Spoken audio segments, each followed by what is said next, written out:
It's Monday, July the 6th. Today, Brandon declares state of emergency. How the second largest city in Manitoba is preparing for the anticipated flood conditions. Also today, stories of hope and resilience. How neighbors are helping neighbors pull through an extremely difficult time in the wake of devastating flooding in Manitoba's Parklands region.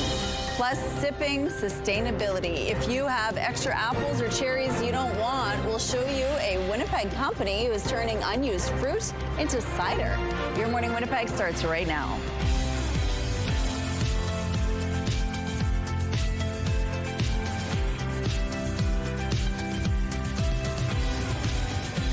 Good morning, Manitoba. Happy Monday. We're hoping you had a wonderful weekend. Thank you so much for being with us here on Your Morning Winnipeg. Ainsley is live at the Lower Fort Garry. We know that the federal government is offering its discounted pass on many federal places, whether it's museums or places like the Lower Fort Garry. So it's a great opportunity to get the kids out of the home and take them exploring and visiting our history here in the province.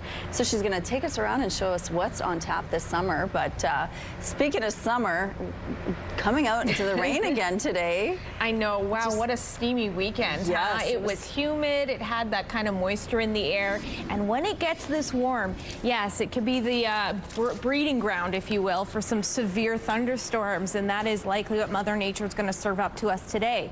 Currently, though, it's 20 degrees. There is a little bit of rainfall, very light out there, not really visible on our camera.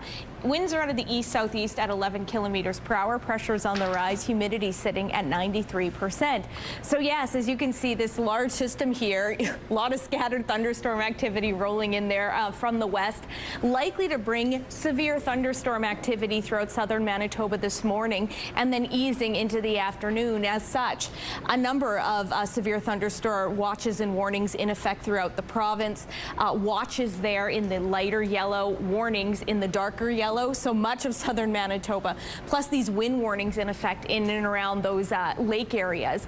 Plus, we also have some air quality advisories in the north where wildfires continue to rage. The good news is a shift in wind is likely to increase your air quality today, so hopefully moving that smoke out of your skies.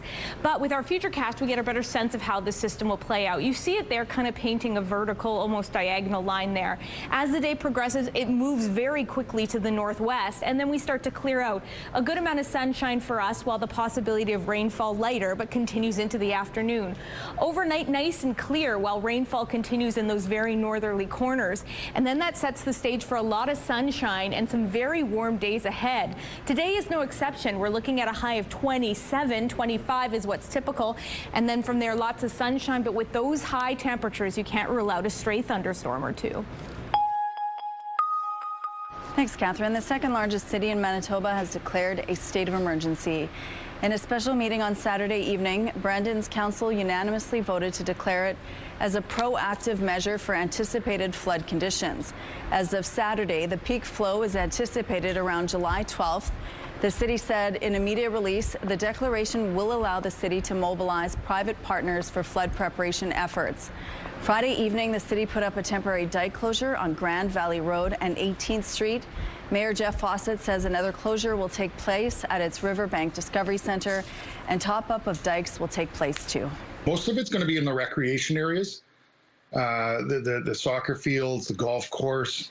Like, they are diked, but the numbers have it that they would get inside that 2 feet of freeboard. And so we want to be able to get some of the industry out there to see if we can get that clay down and just make sure that we have the freeboard. Fawcett says he's not expecting an evacuation like in 2011's flood, as new wastewater systems are in place. Officials are asking residents to stay away from the dike system and be prepared for potential disruptions. As of 10:30 Sunday night, Manitoba Hydro was reporting extensive power outages due to power lines knocked down in high winds. The outages are affecting over 4,000 customers in the southwestern part of the province, from Brandon to Boissevain. Outages are also reported in the area of Erickson and Sandy Lake, affecting over 700 customers. And downed power lines have closed Highway 2 from Highway 5 to Highway 10 this morning. Devastating overland flooding in the Parklands region continues to swamp basements and wash away highways. But along with the high water comes stories of hope and resilience. CTV's Joseph Bernacki reports. As floodwaters hit the town of Swan River this week, people raced against time to sandbag. One store owner even opened up her store at all hours of the day and night to help. I don't feel I'm a hero. I feel I'm just a community member doing what needs to be done. Schindler is the owner of Swan River's Home Hardware. In between helping neighbors evacuate from their homes, she decided her store needed to stay open. I had made the decision that I was going to open for Canada Day and I was going to be available all night. And business was brisk, but also came with gratitude. We went through probably 300 to 400 pumps in the last 3 days. As water rushed down the slopes of Duck Mountain Provincial Park, residents near Ethelbert pitched in to save nearby livestock. Kevin Bays farms cattle west of the village. Bays says a neighbor's cattle herd and his dog were in trouble as rainfall washed away their pasture. A couple of dozen calves that were stranded on a sandbar in the middle of the Pine River. We were able to navigate our way across the river and get that dog a bag of dog food and get those yearlings some feed because there was just nothing for them there. In Roblin, resident Chris Paul saw the aftermath from above flying this drone over the community on Canada Day. Since then, he's been helping neighbors sandbag and deliver supplies to those in need. Folks are pulling up to yards and helping pump out basements. That's what Canada is, I like to think, right? Like it's neighbors helping neighbors. It's you see it out there. That's the Canada, right? Across the street, my neighbor helping his parents and this stranger helping my parents, you know, and it's just so on and so on. Joseph Bernacki, CTV News, Winnipeg. There were no reports of injuries after a train derailed north of Montreal. I honestly thought a plane was crashing right there, and I got to the stop right here, and then I could see the train had derailed. The derailment happened close to homes with backyards near the tracks. Local officials say there are also no reports of fires or leaks. Crews now have to clean up the 20 rail cars lying scattered along the tracks. People from about 200 homes near the derailment were evacuated as a precaution. They have since been allowed to go home. People are being told to avoid the area as the investigation gets underway. Days after the U.S. decided not to renew CUSMA in its current form, it's not clear how Canada, the U.S., and Mexico are supposed to move forward. What remains to be seen is what the actual shape of a review process looks like, because the agreement itself doesn't set out specific requirements for what a review needs to contain or may not contain. Canada and Mexico had hoped the agreement would remain as is for another 16 years. Instead, because the U.S. chose not to renew, there will now be annual reviews of the trade deal. Canada, U.S. Trade Minister Dominic LeBlanc says this change means there's no more predictability among the three countries. He says he's asked U.S. Trade Representative Jameson Greer how he intends to structure discussions for an annual review, but he didn't get an answer. LeBlanc also says bilateral talks could help reduce U.S. tariffs on Canadian goods that fall outside CUSMA's protections, such as steel, aluminum, and softwood lumber. It's a sign of the season. Emerald ash borer treatment is beginning today. Winnipeg trees infected with the pest will be sprayed with a chemical called triazine. It will target a number of locations in the southern part of the city, specifically zones 13 to 18 and zone 25. That includes areas such as Elm Park, Southdale, and River Park South. Spraying happens Monday to Friday between 5:30 a.m. to 5 p.m. if the weather allows. The program runs through August. More details can be found at winnipeg.ca/insect control. Canada's men's national soccer team is back home after an historic run at the FIFA World Cup. Team members say they felt the love from Canadians everywhere.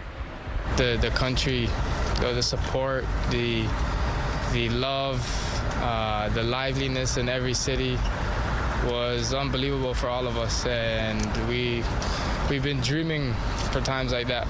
While it's disappointing the journey is over, Canada's run at the FIFA World Cup was unprecedented for men's soccer in this country. Our first ever World Cup point, our first ever World Cup win, our first ever trip to the knockout stages, and our first ever knockout stage win. And now, fans and players are already looking ahead to 2030. A cafe in Mexico City is the perfect place to drown any World Cup sorrows. Losers Cafe is giving fans a chance to claim a free drink if your country has been knocked out of the World Cup. All you have to do is show up and show your national team shirt. Here's a look at what's happening right now outside on the Norwood Bridge. You can see the street is covered with puddles everywhere, so be mindful of that. Overall, though, things appear to be starting off pretty smoothly this morning. Let's go now to Ainsley McPhail, who's live this morning at the Lower Fort Garry. Good morning, Ainsley. Good morning. We are live from the Big House, one of my favorite places here at Lower Fort Garry. And with the Canada Strong Pass, you can get admission for free. And they also do 25% off of campsites. But a little bit about the site. It's been everything from a trading post to a transportation hub. Treaty 1 was signed and negotiated here. It was a prison. It was an asylum. Many people speculate that it's even haunted. So coming up, we're going to be talking about what makes this space Canada Strong, and we're going to be heading to Gabeshuan. Lots of Indigenous programming every Saturday. Okay, thank you, Ainsley. Let's go out to the rooftop now. It looked like the street was wet on the Norwood Bridge there. How's it feeling out there, Catherine? You know, it's feeling precarious out here, Rochelle. It was, to your point, rainy overnight. It is tapered off, but you can get a sense that it's just kind of lying in wait. That's because a cold front that has pushed into southern Manitoba is bringing the possibility of some severe thunderstorms this morning. Right now, though, calm, 21 degrees, pretty cloudy out here. Winds also decently strong out of the south at 19 kilometers per hour. Pressure's rising, humidity sitting at 88%. So yes, severe thunderstorm watches and warnings are in effect through much of southern Manitoba. I see in Brandon, you're already dealing with the beginnings of this storm. Environment and Climate Change Canada warns about 6 to 8 centimeter hail is expected, about 50 to 70 millimeters of rainfall. Got to jog my memory expected locally with this system, and very strong winds could be in excess of 100 kilometers per hour. What's notable about this system, however, is that it's fast moving. Likely if we get hit, it's going to last throughout the morning and then likely taper off into the afternoon, leaving behind calm skies, a mix of sun and cloud. Temperatures will also be hot, peaking in much of the province in the high 20s. I'm going to go inside and maybe escape the raindrops that are starting to fall, but stay with us. We've got so much more Your Morning Winnipeg still to come. Don't go anywhere. Weather is brought to you by Canadian Footwear, helping you find the perfect fit. Good morning. Canadian soccer fans are still reeling from the loss, but there is plenty of optimism for the team's future and the future of the sport in this country. Here's CTV's Kamil Karamali with the impact on the pitch. Canada, whose World Cup ends. Less than 24 hours after Canada was knocked out from a historic FIFA World Cup run, these Canadian kids dropping everything to take to the pitch, ready to pick up where the national team left off, inspired, motivated to one day take the men's squad to the next level, something 12-year-old Riley Ross dreams of doing. It would be really good to represent my country.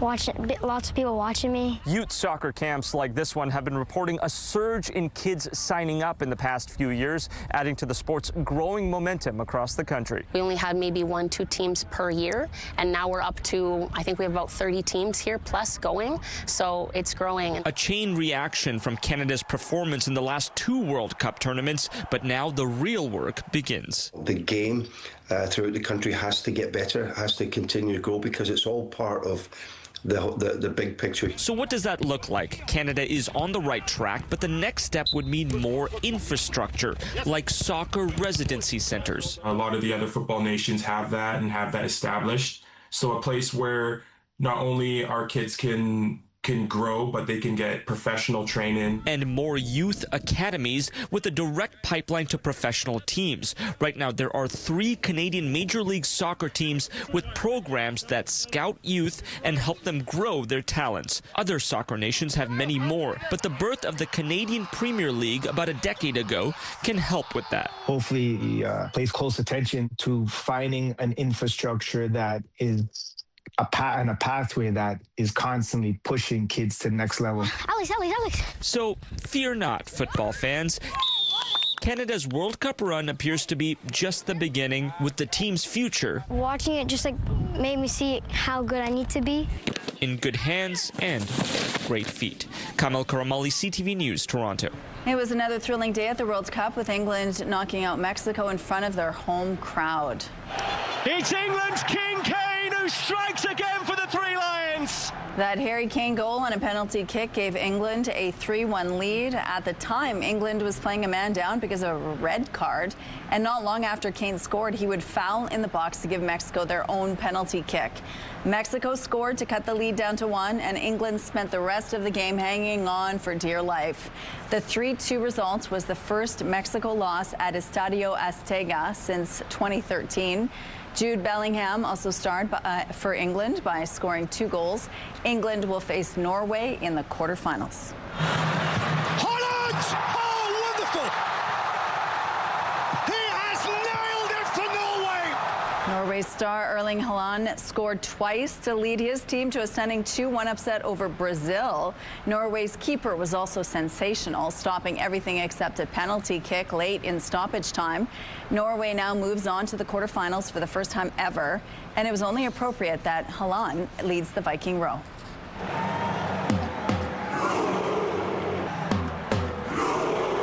Norway-England goes Saturday in Miami. As for today's action, it's Portugal versus Spain at 2 p.m. Central Time. Then it's USA-Belgium at 7 Central. Those games are on TSN and Crave. Prime Minister Mark Carney is expected to announce which company has won the bid to build Canada's new fleet of military submarines. Several industry and government sources have confirmed this to CTV News. The Prime Minister will make the announcement this afternoon in Halifax before departing for a NATO meeting in Turkey. 2 companies, one based in Germany and one in South Korea, are competing for the contract to build a fleet of 12 submarines, plus 30 to 50 years of maintenance. The successful company would procure a contract worth more than $100 billion over its lifetime. A spokesperson for Prince Harry says he'll be making a return to London this week, but he will not be joined by his wife Meghan and their 2 children. Harry has repeatedly said he wants to bring his kids to Britain, but he says he has concerns about security. Last year, he lost the legal challenge against a government decision to remove police protection afforded to him. That move came after he stepped down from royal duties and headed to the U.S. Harry will be in the UK for a series of events promoting the 2027 Invictus Games. He doesn't feel that the security will be enough for him and for Meghan and the children. He's decided that they won't be coming to London. Now, that doesn't mean to say perhaps they won't come to another part of the United Kingdom, possibly royal properties out with London, or they may be with him at the Invictus Games event in Birmingham. We just don't know that yet.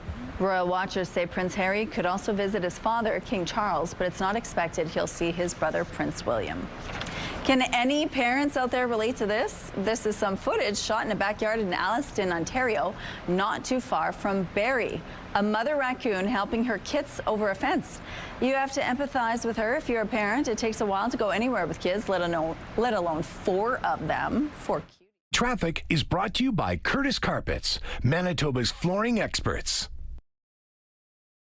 We have some road closures to remind you about this morning. On Notre Dame Avenue, the westbound median lane will be closed from Donald to Hargrave Street. And on Fermor Avenue, one of 2 westbound left turn lanes will be closed between St. Mary's and St. Anne's Road. If you have any other traffic tips or updates, please send us a text at 10400. The CTV Live Eye is brought to you by Bath Fitter, your bath and shower experts for more than 40 years. Taking a check-in outside. It's looking pretty gorgeous out there with that sunrise with a pretty dense covering of clouds. 21 degrees. Winds are out of the south, strong at 19 kilometers per hour. Pressure's on the rise. Humidity sitting at 88%. Started the calm before the storm. You can see this large system, a cold front, if you will, moving in from the west, bringing with it some scattered and potentially extreme thunderstorm activity.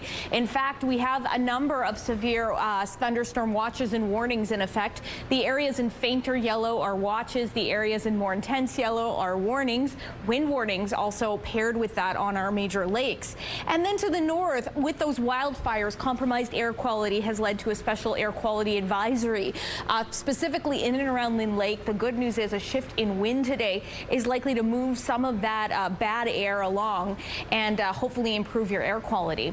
This system, that's the other good news, moves at a good clip, not before potentially dropping some some fairly convective weather on our doorstep. So with it, 50 to 100 millimeters of rainfall is possible, some hail and very strong winds. But look, as we clip through our futurecast, it moves out of our skies very quickly, likely to pass us by the afternoon. From there, a mix of sun and cloud, while very northerly corners of our province still dealing with rainfall. Into tomorrow, staying pretty clear, while the north also contending with some rain. And in fact, we're in for a pretty clear week ahead and some very warm temperatures as well. Today, it's going to be balmy with that potential extreme severe thunderstorms. Excuse me, not extreme. 27 degrees is our high. How can you tell it's a Monday? And then into tomorrow, a little bit more moderate at 24. Here's Skywatch picture of the day taken by Danny near Camperville. Gorgeous shot there of the lake. Thanks for sending that in, and keep your weather pictures coming to Winnipeg Weather at ctv.ca.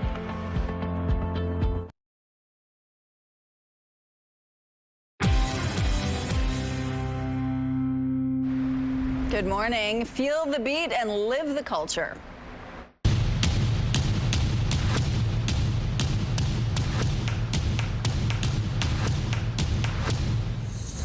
This year marks 55 years of Folklorama, and you have a chance to win a pair of tour visas to visit any and all pavilions you want to discover from August 2nd to the 15th. Plus, 2 lucky winners will also win seats on our CTV Mystery Folklorama bus to enjoy even more food and entertainment.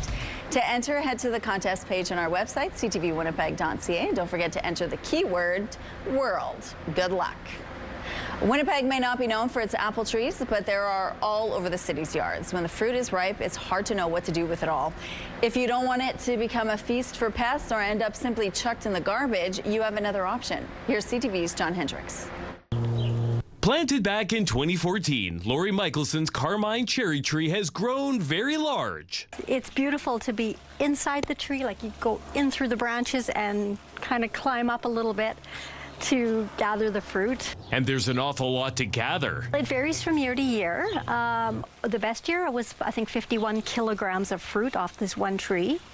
That's a lot more fruit than she could ever possibly use herself. So, to prevent it from going to waste, the excess goes to Next Friend Cider. Next Friend Cider is a food waste initiative masquerading as a cider company. Like many big ideas, Jesse Oberman started small. His neighbor had more apples from his tree than he needed. So, Oberman took the apples and decided to make some cider. Then the neighbor told their cousin, who told their friend, and so on and so on. All of a sudden, I had a lot of apples on my hands. And that's where Next Friend Cider came into the picture. Working out of Low Life Barrel House, Oberman now takes excess fruit from backyards across the city and turns it into several different varieties of cider. We use barrels, we use tanks. Sometimes, like last year when we got more fruit than we knew what to do with, it's all about just finding a place to put the apple juice. Oberman and his team pick some of the fruit themselves, but demand is so great, many people just drop off the fruit at Next Friend Cider's Daly Street location, where he pays commercial rates for it. I think it's exceptional because not only is it rescuing that food from becoming waste and producing methane if it were going into a landfill, or just even rotting on the ground and creating maybe a mess or an issue with pests, it's being put to good use. And also it provides a little bit of a subsidized income to the person with that harvest. Last year, they converted 60,000 pounds of excess fruit into cider, and they're always open for more, meaning there will be less waste in Winnipeg and more delicious cider. John Hendricks, CTV News, Winnipeg. If you have extra apples or cherries you don't want, you can drop them off at Next Friend Cider's tap room on Daly Street. And if you want to try the final product, it's being sold in Manitoba liquor marts and some restaurants. We're going to take a break here. We'll be right back after this.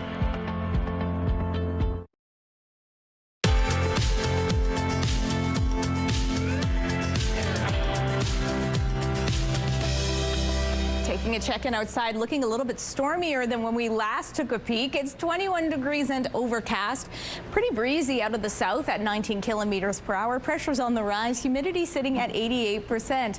So yes, we are in store for a potentially very stormy kickoff to the day, to the week. You can see the culprit here. A cold front moving in has produced some pretty scattered and potentially severe thunderstorm activity pushing in there from the west. In fact, it has actually triggered a good amount of severe thunderstorms thunderstorm warnings and watches. Lighter are the warnings, darker. Oh, they've all been lifted since we last checked. You'll notice this was all yellow last time. Now they've lifted as that system is clipping pretty quick through southwestern Manitoba into our neck of the woods next.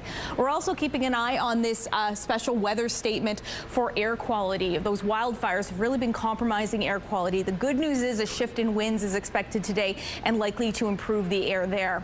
For us here in Winnipeg, as mentioned, that system is moving quickly. That means it'll be likely a stormy morning and then a calmer afternoon.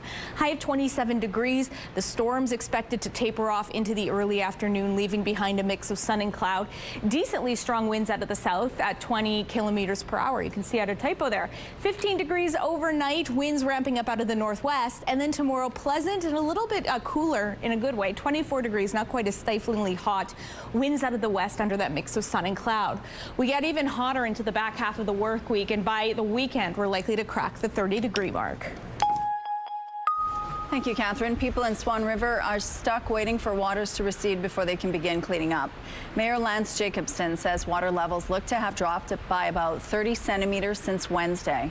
It's very heart-wrenching, you know, and you walk up to somebody and you see that face and people are just on the verge of, you know, just breaking down, and you feel that, and you want to do the same thing yourself, and you're helpless. Upwards of 200 households were forced to flee their homes due to a mandatory evacuation order. That order was lifted Saturday, allowing residents to start their cleanup effort. Swan River was also hit by flooding on June the 8th. Repairs such as to the CN rail line were almost done before this past week's storm arrived. Manitoba Premier Wab Kinew put in a request for federal assistance on Wednesday and said Thursday discussions were ongoing. Not only would additional human resources on the ground help to respond to the immediate needs, but it would give people a chance to get a good night's sleep after having pulled many all-nighters. It'd give a chance for folks who've been going all out to catch their breath, and certainly that's what's needed, because looking at the scale of the cleanup that is going to be necessary, there's going to be weeks of work ahead. Late Friday, the Federal Minister of Emergency Management approved the request. A reconnaissance team from the Canadian Armed Forces arrived in Dauphin Saturday to assess the situation. A senior has been killed in a two-vehicle crash on Highway 8. It happened on Thursday afternoon. Officers say an 86-year-old Toulon man driving a sedan was heading west on PR 229 when it collided with a pickup truck heading south on Highway 8. The 86-year-old was pronounced dead at the scene. The driver of the pickup, a 48-year-old Niverville man, was taken to hospital with non-life-threatening injuries. He was later discharged. The crash is still under investigation. First responders will soon be covered by new protections. Tucked into the recently passed bail reform bill are measures that will make it easier for courts to increase sentences for assaulting a police officer, paramedic, or firefighter. CTV's Rachel Aiello looks at the changes and why advocates say they're needed. First responders show up to help on someone's worst day, but they face unique risks and sometimes violence against them once arriving on scene. Many first responders are regularly exposed to violence, threats, aggression, traumas, incidents that's part of their work. So these experiences don't always result in physical injuries, but they have lasting effects psychologically. Though there's now optimism that newly passed changes to the criminal code will help reduce these instances, or at least ensure tougher penalties for perpetrators. Soon, judges will have to consider if a victim of a crime was an on-duty firefighter, paramedic, police officer, or other first responder as an aggravating factor that could increase the sentence. This is a reactive response, unfortunately, but it's certainly an important step that the government has taken. And by prosecutors and judges putting this out in there and utilizing this new legislation, we're hoping that that becomes preventative in the long run. Not only with the public, but also for our members to make sure they're reporting these incidents so that they gain more traction. These changes were stitched into the broader Bill C-14, the Bail and Sentencing Reform Act, which received royal assent when Parliament adjourned for the summer in June. It's a message that violence against first responders will not be tolerated. The new policy comes into effect on July 15th. Advocates say it's a welcome move, but is just one piece of the puzzle when it comes to improving the day-to-day conditions for Canadian emergency workers. When you're attacked at work and you're assaulted, scratches, hit with pipes, shot at, that obviously has a negative impact. So making sure there's supports in place to help with those first responders on an ongoing basis is extremely important. After a recent string of on-the-job police deaths and injuries in his province, Ontario Premier Doug Ford is pushing for a national conversation on the issue when all of Canada's premiers gather later this month in Charlottetown for a Council of the Federation meeting. Rachel Aiello, CTV News, Ottawa. The official FIFA World Cup Canada 50-50 draw is reaching historic heights. In Ontario, the jackpot is currently almost $400,000. Nova Scotia is also involved, with the pot currently sitting at about $4,000. And in BC, the draw is now more than $1.2 million, on track to be the largest ever 50-50 in provincial history. All money raised will go to Canada Soccer and its member associations, grassroots, and youth soccer initiatives. All right, here's a look outside right now. Keniston and Sterling Lion Way. Looks like a pretty good start to the day so far in your drive into work this morning. If you encounter any issues, please let us know. And let's look now at your gas prices. In Winnipeg, the average is $1.52, a slight drop from Friday, and the lowest price in the city is $1.44, found at Canco on Isabel Street and 204 Fuels on Salter Street. All this info is on GasBuddy.com. The Price at the Pump is brought to you by the Kidney Foundation. Help by donating your car today.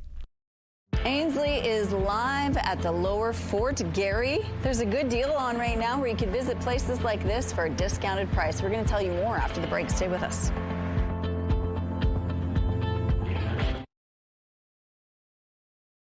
Weather is brought to you by Garage Masters, your complete garage specialists. This just in, the rain has just started in downtown Winnipeg. I was standing out here without my umbrella. I had to run in real quick. You can tell it's looking a little hurried. But yes, this is the results of a low pressure system that's pushing into our neck of the woods. It's a balmy start to the day as well at 21 degrees. It's pretty overcast with this rainfall. The wind's strong out of the south at 19 kilometers per hour. Pressure is rising, humidity sitting at 88%. So yes, this low pressure system expected to be fast and furious. In fact, there is a severe thunderstorm warning in effect through much of southern Manitoba, promising anywhere from 50 to 100 millimeters of rainfall, potentially some large damaging hail and some very strong winds. The good news is it's likely to push by us pretty quickly. In fact, severe thunderstorm warnings have already been lifted for the southwest. It already hit Brandon earlier this morning, so it's likely to clip out of our skies pretty quickly as well. Into the afternoon, in fact, we're expected to get a mix of sun and cloud. Temperatures will be quite balmy. 27 degrees will be our high. The good news is we get a little break in that heat into tomorrow and plenty more sunshine along with it. All right, we're going to head on over to Lower Fort Garry. That's where our own Ainsley McPhail is spending her Monday. Ainsley. Good morning. Yeah, what a cool spot, and you could get in for free. Lauren Watt joins us now, and she's going to share about that. Free. Manitobans love it. I know. So with the Canada Strong Pass, we're welcoming Canadians and travelers alike to national historic sites, national parks, to enjoy and learn about our shared history, as well as see the natural beauty of the country. And then we're also offering 25% off at camping reservations. And going with that theme of Canada Strong, what makes Lower Fort Garry just that? Yeah, there's a few things I'd like to highlight. So one, obviously the limestone buildings and the limestone walls around the fort are Canada Strong. They've been here for almost 200 years. We like to keep them up for another 200 years. The fur traders were also quite physically strong. They would carry these fur bales on their back that were 90 pounds apiece, and they carried 2 of them. They'd also row for like 14 hours a day. And this took both physical strength and emotional strength, being away from their friends and family for so long. But I think the thing I'd like to highlight the most is that Lower Fort Garry is Canada Strong because of its adaptability. So it was many things. It was a fur trade fort, but then it was a prison, an asylum. It was also the place where the Northwest Mounted Police trains, and it was also a motor country club. So our tour, Beavers to Buicks, kind of runs that whole gamut. Tell us about that. Yeah, so you start at the beginning, so Beavers, so we were a fur trade fort, and then you go through the years that it was the asylum, that it was a prison, and then you end in the motor country club era, which is going to be the Buicks portion, and we run that from 10 till 3 every hour on the hour, 7 days a week. Oh my goodness. And you have other events coming up as well throughout the summer. Yeah, so every Saturday we have the knowledge sharing series. On August 3rd, we commemorate Treaty Number 1. It was made at Lower Fort Garry. And then we also have the Transpo Expo on August 15th that celebrates all things transportation. What do you love about here? I'm a big fan of costumed interpretation. So I think you can learn a lot about people through what they wore, what kind of jobs that they did, what kind of class they were, what the style was at the time. I keep thinking, as soon as you said 14 hours of rowing, all I can think of is biceps right now. Let's let that linger throughout the break.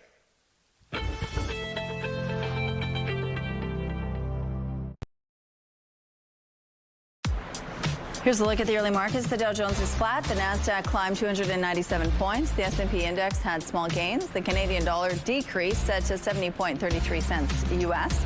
Overseas, the Hang Seng is 266 points higher, and the Nikkei had no changes. Good morning. It is 6:46. Zebra mussel larvae have been detected in another southwestern Manitoba waterway.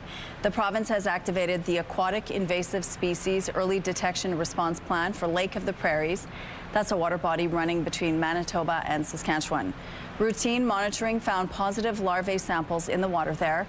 Now, a specific monitoring plan is being developed to prevent and contain the spread. All water users leaving the Lake of the Prairies will be required to decontaminate their boats and equipment before entering another water body. Inspection stations are set up around Manitoba. Mosquito trap counts are increasing, but some relief is in sight. 84 is the citywide mosquito average. However, some Winnipeg neighborhoods are seeing numbers between 250 and 500. That's enough to move the city from a medium rating to high. To deal with the jump, the city started fogging Saturday night. The first neighborhoods being treated are south of the Assiniboine River, including Charleswood, River Heights, Fort Garry, and St. Vital. Prime Minister Mark Carney will depart for Ankara this evening. He'll be the first Canadian PM to visit Turkey since 2015, and experts say he has something to prove. For Canada, it's can Carney make Canada credible as a military power? And I think it's the same thing for all of NATO. You know, this is not a summit about spending. It's actually a summit about can we produce the weapons. The $100 billion contract to make Canadian military submarines is expected to showcase how Canada plans to increase spending to reach new NATO targets. Those are now 5% of GDP by 2035. The federal government has committed to that number, but hasn't outlined how they'll get there. Carney's schedule of bilateral meetings hasn't been finalized yet. However, he's expected to take part in a discussion on financing the defense sector and boost Canada's progress on defense spending. Belgium's coach has made it clear how he feels after learning U.S. top scorer Florian Balogun's one-game ban has been suspended. I didn't know that at FIFA World Cup, the 5th of July is now 1st April, and that it's April's Fool's then. Manager Rudy Garcia speaking through an interpreter, calling the decision an April Fool's prank. Several media outlets are reporting U.S. President Donald Trump called FIFA's president to lift the suspension Balogun received for a red card he received in their round of 32 match versus Bosnia and Herzegovina. Trump reportedly made 3 separate calls to FIFA beginning last Wednesday. Trump later thanked FIFA on Truth Social for, quote, doing what was right and reversing a great injustice. Belgium's Football Association says they're astonished by the decision. The U.S. faces Belgium tonight in the round of 16. The Winnipeg Blue Bombers were on the road in Hamilton last night, hoping to break a 2-game losing streak. Not a great start for the Bombers on this night. Winnipeg QB Zach Caleros finds his pass intercepted on the very first play of the game. The Bombers get on the board with about 2:30 left in the first with this Sergio Castillo 46-yard field goal, and it's 7-3 for Hamilton. Early in the second, Zach Caleros is sacked by the Ticats' Reggie Stubblefield. In fact, he's down, and then he stays down. He left the game with what the Bombers called an upper body injury. Taylor Elgersma comes in to replace Caleros, and with just under 11 minutes left in the third, he hits Ontario Wilson on this pass and run play for the touchdown. The score remains Hamilton 13, Winnipeg 11 right through the rest of the game, right up to the final 24 seconds when Castillo hits this 22-yarder, putting the Bombers up by 3 for a final score of Winnipeg 14, Hamilton 13. It was a rough night for starting quarterbacks on both teams. Bo Levi Mitchell of the Cats was also injured and had to leave the game in the third quarter. Winnipeg's next action is at home, hosting Toronto this Friday. Game time is at 7:30. We have some road closures to remind you about this morning. On Notre Dame Avenue, the westbound median lane will be closed from Donald to Hargrave Street. And on Fermor Avenue, one of 2 westbound left turn lanes will be closed between St. Mary's and St. Anne's Road. If you have any other traffic tips, please send us a text. Casting our eye to the stormy sky, it's 21 degrees, overcast, and there are a couple of stray raindrops here or there. Winds are out of the south at 19 kilometers per hour. Pressure's on the rise, humidity sitting at 88%. So yes, a cold front is triggering some severe thunderstorm warnings and watches throughout the province. In fact, only warnings. Let me amend that. This whole area in the southwest, they've since had their watches and warnings lifted as that system is clipping pretty quickly to join us here in south central portions of the province in Winnipeg, Red River Valley.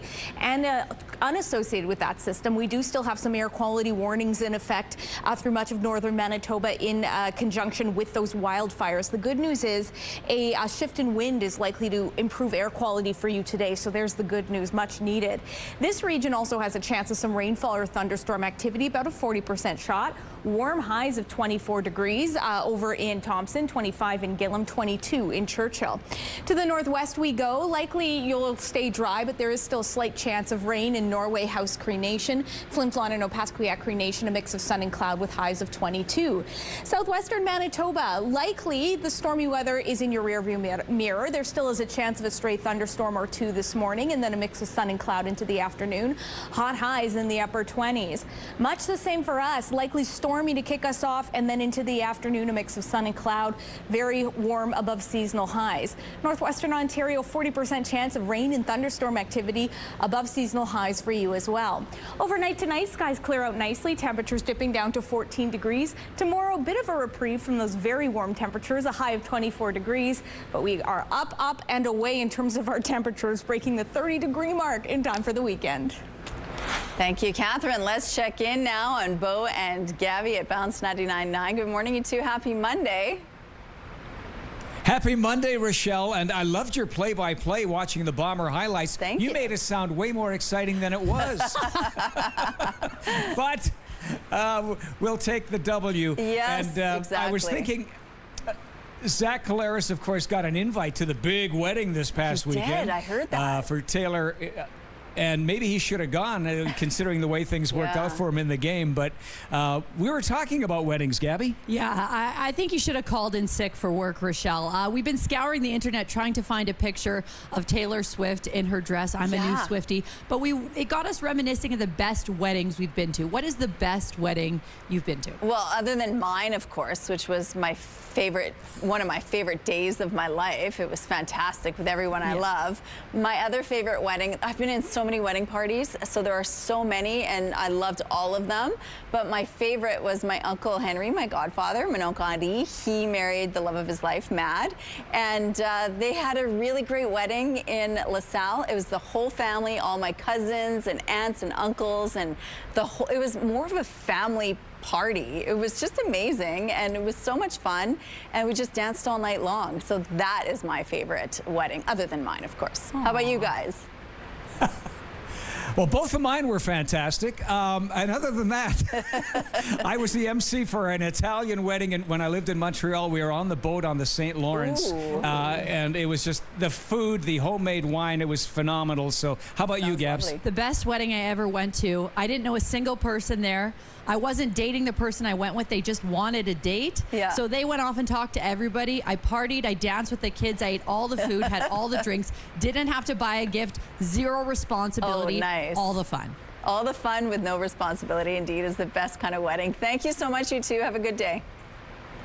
One of the original stuntmen is still inspiring others more than a century later. Here's the story of how two brothers grew out of superheroes and turned to an old silent film star. CTV's Adam Sawatsky reports. If this were a decade or so ago, these brothers would likely be watching something with superheroes. As a little kid, I wanted to be the Incredible Hulk. Well, Grayson Cole Murphy was mesmerized by the Hulk's strength. His younger brother Kalen thought it would be wonderful to be a web slinger. Spider-Man's cool.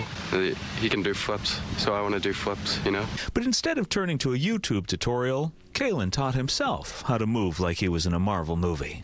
He blew my mind and inspired me. So, Grayson recently asked his little brother to start teaching him. It's pretty scary. Kind of feel sick to your stomach a little bit because you don't know if you're going to land on your head.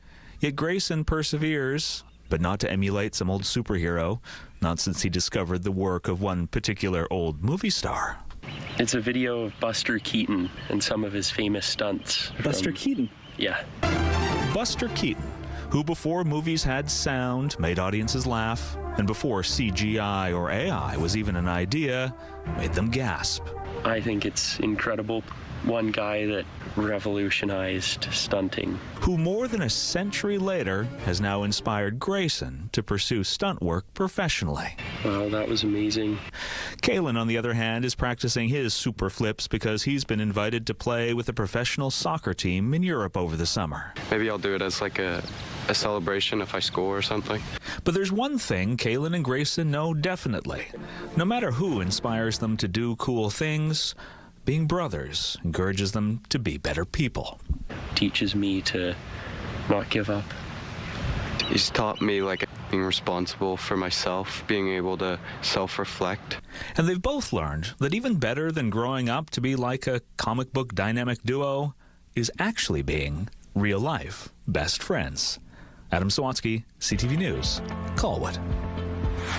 Here's a look outside at the Provencher Bridge right now. Things are moving well starting off this Monday. We're taking a break. We'll be back with your 7 o'clock headlines.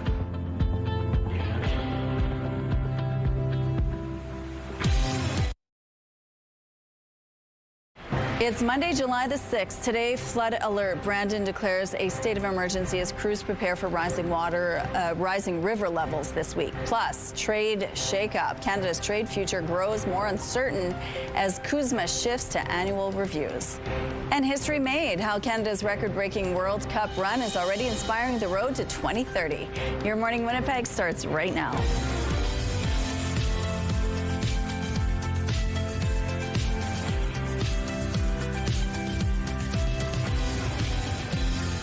Good morning, Manitoba at 7 o'clock on your Monday. Thank you so much for being with us here on Your Morning Winnipeg. Now, we know the situation in Brandon is dire right now. They've declared a state of emergency. We're going to get the latest from the mayor of that city this morning at about 7:52. He's going to give us the latest on the ground. We know that they had some severe thunderstorm warnings this morning. Those have now passed, Catherine. They have. This system, from what I've heard, it's quite intense, but it goes over pretty quickly, and it's likely headed our way. So if you wanted a stormy start to your week, congratulations, you're in luck. It's 21 degrees out there. You can already see some raindrops on our camera, though the true action hasn't really started yet, though it's likely to begin later on this morning. Currently overcast, as mentioned, winds decently strong out of the south at 19 kilometers per hour. Pressure is on the rise, humidity sitting at 88%. So some severe thunderstorm watches and warnings are being triggered by this very intense, very fast moving system. It's a cold front. You can see those little scattered, isolated thunderstorms. So with it could produce some pretty strong rain, winds, hail, and about 50 to 100 millimeters of rain. I mentioned those severe thunderstorm warnings. They've lifted in areas in the southwest, but still in effect here in Winnipeg and the surrounding Red River Valley. And then up north, unrelated, but some air quality advisories in effect. That is because of those wildfires burning in and around Lynn Lake. The good news is a shift in your winds expected today, so likely to improve your air quality. So here's the system we're dealing with. I mentioned fast moving. Look at it, just one click of my button. By noon, it's likely to clear us, leaving behind a mix of sun and cloud, while very northerly corners still have a chance of rainfall, and the northeast has a chance overnight as well. Tomorrow, we clear out nicely, as you can see, while the north still deals with maybe a stray raindrop or two. But really from there, it's clear, it's lovely, it's sunny, and it's very hot. In fact, today, it's balmy, 27 degrees. We fall off slightly into tomorrow as our conditions improve, but we're just on an upward trajectory from there, and it's looking very hot, particularly in the weekend. Your weather art of the day drawn by 5-year-old Nadia, an ode to honeybees, a very important pollinator in our ecosystem. Thank you so much, Nadia, so talented at just 5 years old. And meanwhile, if you'd like to submit your child's weather art of the day, simply visit our website, ctvnewswinnipeg.ca, fill out the form, because your art can be shown on Your Morning Winnipeg, but it's also going to enter you into our monthly contest for a chance to win a $100 gift card from Crockadoodle at the Keniston and Regent locations. The Weather Art of the Day is brought to you by Crockadoodle Paint Your Own Pottery, now open on Regent and Keniston. Thank you, Catherine. The second largest city in Manitoba has declared a state of emergency. In a special meeting on Saturday evening, Brandon's council unanimously voted to declare it as a proactive measure for anticipated flood conditions. As of Saturday, the peak flow is anticipated around July 12th. The city said in a media release. The declaration will allow the city to mobilize private partners for flood preparation efforts. Friday evening, the city put up a temporary dike closure on Grand Valley Road and 18th Street. Mayor Jeff Fawcett says another closure will take place at its Riverbank Discovery Center, and top-up of dikes will take place too. Most of it's going to be in the recreation areas, the soccer fields, the golf course. Like, they are diked, but the numbers have it that they would get inside that 2 feet of freeboard. And so we want to be able to get some of the industry out there to see if we can get that clay down and just make sure that we have the freeboard. Fawcett says he's not expecting an evacuation like in 2011's flood, as new wastewater systems are in place. Officials are asking residents to stay away from the dike system and be prepared for potential disruptions. As of 10:30 Sunday night, Manitoba Hydro was reporting extensive power outages due to power lines knocked down in high winds. The outages are affecting over 4,000 customers in the southwestern part of the province, from Brandon to Boissevain. Outages are also reported in the area of Erickson and Sandy Lake, affecting over 700 customers. And downed power lines have closed Highway 2 from Highway 5 to Highway 10 this morning. Devastating overland flooding in the Parklands region continues to swamp basements and wash away highways. But along with the high water comes stories of hope and resilience. CTV's Joseph Bernacki reports. As floodwaters hit the town of Swan River this week, people raced against time to sandbag. One store owner even opened up her store at all hours of the day and night to help. I don't feel I'm a hero. I feel I'm just a community member doing what needs to be done. Schindler is the owner of Swan River's Home Hardware. In between helping neighbors evacuate from their homes, she decided her store needed to stay open. I had made the decision that I was going to open for Canada Day and I was going to be available all night. And business was brisk, but also came with gratitude.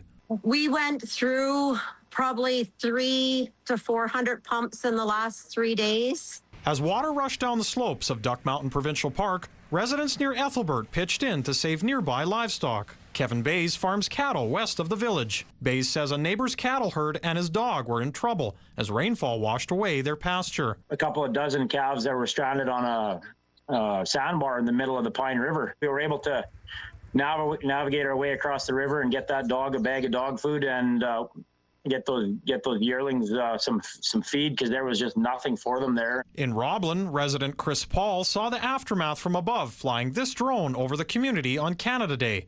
Since then, he's been helping neighbors sandbag and deliver supplies to those in need. Folks are pulling up to yards and helping pump out basements. That's what Canada is, I like to think, right? Like it's neighbors helping neighbors. It's you see it out there. That's the Canada, right?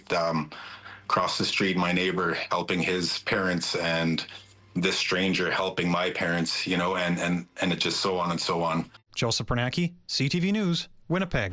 A developing story in Quebec where a train has derailed in a suburb northeast of Montreal. CN says its crews are responding to about 20 rail cars that went off the tracks in the Repentigny. This drone video shows just how close the derailment got to some people's backyards, with debris spilling onto a bike path. CN says there are no reports of injuries. Crews in BC are asking for extra resources to fight an out-of-control wildfire in the Fraser Canyon. The fire burning near the community of Boston Bar has grown more than 10 times its estimated size in one day. It has now reached a size of 12 square kilometers. People in Boston Bar have been told to be ready to go at any time. There are about 200 people living in the community. BC Wildfire is asking for more air support and an incident management team.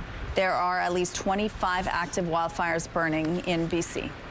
It's a sign of the season. Emerald ash borer treatment is beginning today. Winnipeg trees infected with the pest will be sprayed with a chemical called triazine. It will target a number of locations in the southern part of the city, specifically zones 13 to 18 and zone 25. That includes areas such as Elm Park, Southdale, and River Park South. Spraying happens Monday to Friday between 5:30 a.m. to 5 p.m. if the weather allows. The program runs through to August. More details can be found at winnipeg.ca/insect control. Humpbacks are back in Brazil. The whales have become a common sight off the coast of Rio. This wasn't the case 40 years ago when the humpback population was decimated by commercial whaling. Brazil put in a ban to protect all whale species. That started a path toward recovery, and now today the country sees thousands of humpbacks migrating through Brazilian waters. Here's a look at what's happening right now at Confusion Corner. You can see that those streets are wet this morning. Lots of puddles out there, so please be mindful of pedestrians and cyclists. If you encounter any problems out on the streets, send us a text to let us know, please. Prime Minister Mark Carney is expected to announce today which of the German and South Korean bids to build a fleet of 12 submarines in one of the biggest ever military procurements Canada has chosen. Germany's ThyssenKrupp Marine Systems and South Korea's Hanwha Ocean are competing for the contract to build 12 conventionally powered submarines worth tens of billions of dollars. Toronto's World Cup hosting duties are wrapping up, and early numbers show the payoff on the $380 million price tag may be mixed. Hotel occupancy rates were down for the first 2 weeks of the World Cup, and credit card figures show spending from June 12th to the 26th saw a modest boost, but less than Taylor Swift's 6 shows in Toronto. However, foreign-issued cards did see a spike. Oil prices slipping after OPEC Plus announced Sunday that 7 of its members plan to expand oil production by a combined total of 188,000 barrels a day starting in August. It was the 5th straight month that OPEC Plus members have agreed to raise output. Those are your morning business headlines. For B&M Bloomberg, I'm Roger Peterson. Let's go back now to Ainsley McPhail, who's live at Lower Fort Garry this morning. It's a great place to visit because it comes at a good deal this summer. Hi, Ainsley. Yes, for free. The Canada Strong Pass. What an exciting time for Canadians to be able to go to these national historic sites. Now, the walls, the limestone walls, may be 200 years old, but our Indigenous people have been here long before that. So we're going to explore some of that history at Gabeshwin coming up every Saturday this summer from kicking off at noon. And there's going to be knowledge keepers, there's going to be art, there's going to be maybe some workshops as well, getting people to explore that. Stay tuned this morning as we're going to continue that conversation. Also, a blacksmithing demo as well. If the rain holds up as well, we've seen a little bit more. We'll let Catherine talk about that, but we'll have fun nonetheless. Okay, sounds good. Thank you. Let's go out to the rooftop now. The umbrella's back. The rain is back too. I can hear the some booms on the horizon as well, Rochelle. Potentially some thunder. Haven't spotted any lightning just yet, but yes, it's starting to come down out here. That cold front moving in. It's also triggered some severe thunderstorm warnings throughout Manitoba. Details on that in a moment. Right now, though, it's 21 degrees. The winds have started to ramp up out of the south-southwest at 26, gusting at times to 40 kilometers per hour. Barometric pressure rising, humidity sitting at 91%. So yes, a storm stormy start to the day. In fact, this storm has already clipped out of southwestern Manitoba. It's very fast moving. So there were severe thunderstorm watches and warnings in effect for areas like Brandon and Dauphin. Brandon is already cleared up. Dauphin, you're still dealing with some rain. And now it's settling in over the Red River Valley. With it, anywhere from 50 to 100 millimeters of rainfall and some very strong winds. Temperatures peaking in the upper 20-degree mark. And then to the north, you have a slight chance of getting some rain, likely though a mix of sun and cloud. Pardon me, Director Kim, I'm so sorry. And then with that, a good amount of sunshine on the way for you. That's the good news. We clear out nicely overnight here in southern Manitoba, setting the stage for a sunny back end of the work week. Decently warm temperatures tomorrow, 24 degrees. And then we get very hot into the weekend. We're breaking the 30-degree mark under plenty of sunshine. That is thunder. I'm headed inside. Weather is brought to you by Mr. Lube Plus Tires, proudly keeping Canadians rolling for 50 years. Thank you, Catherine. It's time now for a question of the day. We want to know what was the most memorable wedding you've ever been to. You can text your answer to 10400. Make sure to follow the automated instructions so we can feature your response. And don't forget to include your name, please. Question of the day, brought to you by Provivo, Manitoba's #1 cool sculpting clinic, science-backed body contouring. At Your Morning Winnipeg, we're all about celebrating your amazing pets, furry, feathered, or scaly. Your Pet of the Week submissions are amazing. We want to see more, whether it's dogs, cats, birds, or any other pet pals. Send them our way. Drop your pet photos and a fun little story about them to petoftheweek@ctv.ca, and then catch us every Thursday to find out if your pet is our Pet of the Week on Your Morning Winnipeg. We're going to take a break. We'll be right back.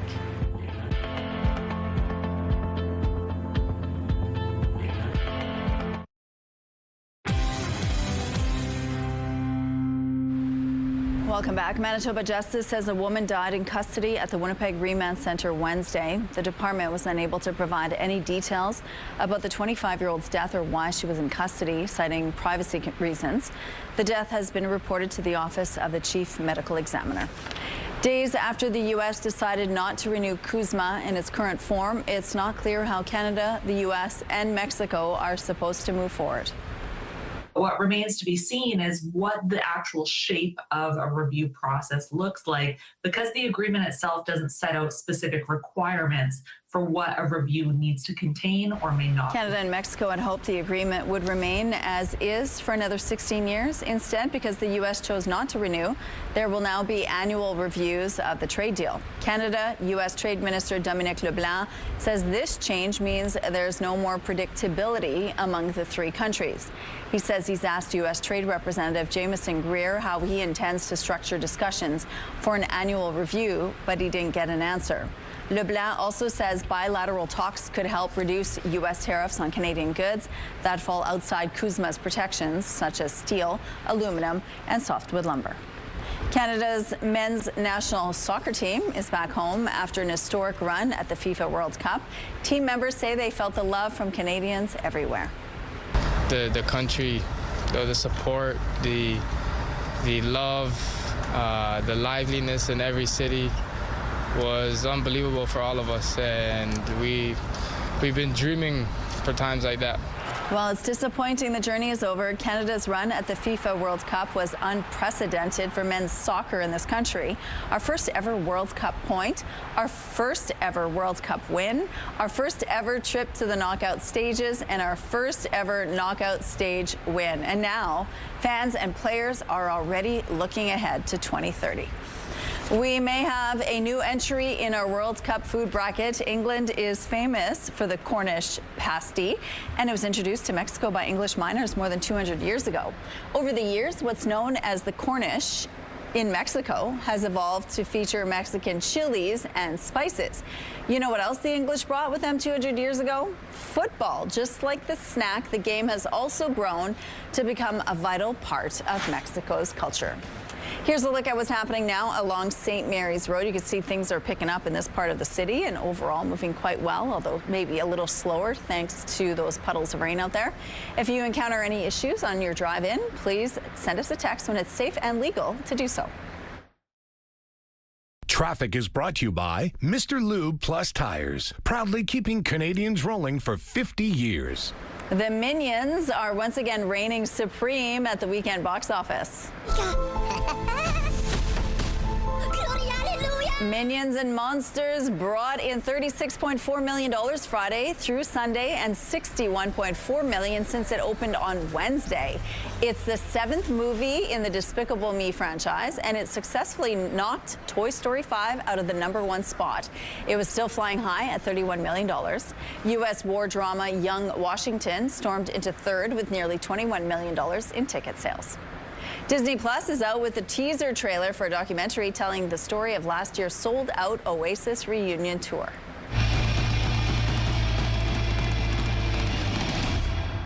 It's going to be chaos. Don't Look Back in Anger follows Liam and Noel Gallagher as they rehearsed and prepared for their first live performances together in 16 years. The film is billed as an apologetically uplifting account of the biggest musical event of 2025, with backstage and onstage access and the brothers' first joint interviews in decades. The doc hits theaters in September. As Americans celebrated Independence Day over the weekend, Beyoncé fans were also able to celebrate the release of a surprise new track.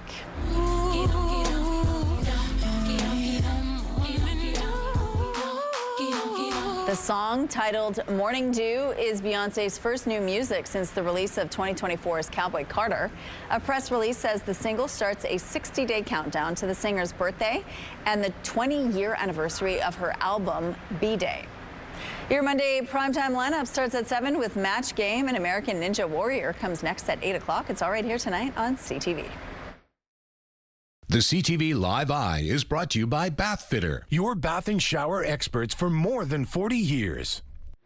We've got more than morning dew out there. We've got outright rain, 21 degrees, and some convection as well. I was hearing some thunder. Didn't see any lightning just yet. Winds are strong out of the south-southwest at 26, gusting at times to 40 kilometers per hour. Pressure's on the rise, humidity at 91%. So yes, it's a hot start to the day, typical breeding ground for severe thunderstorm activity.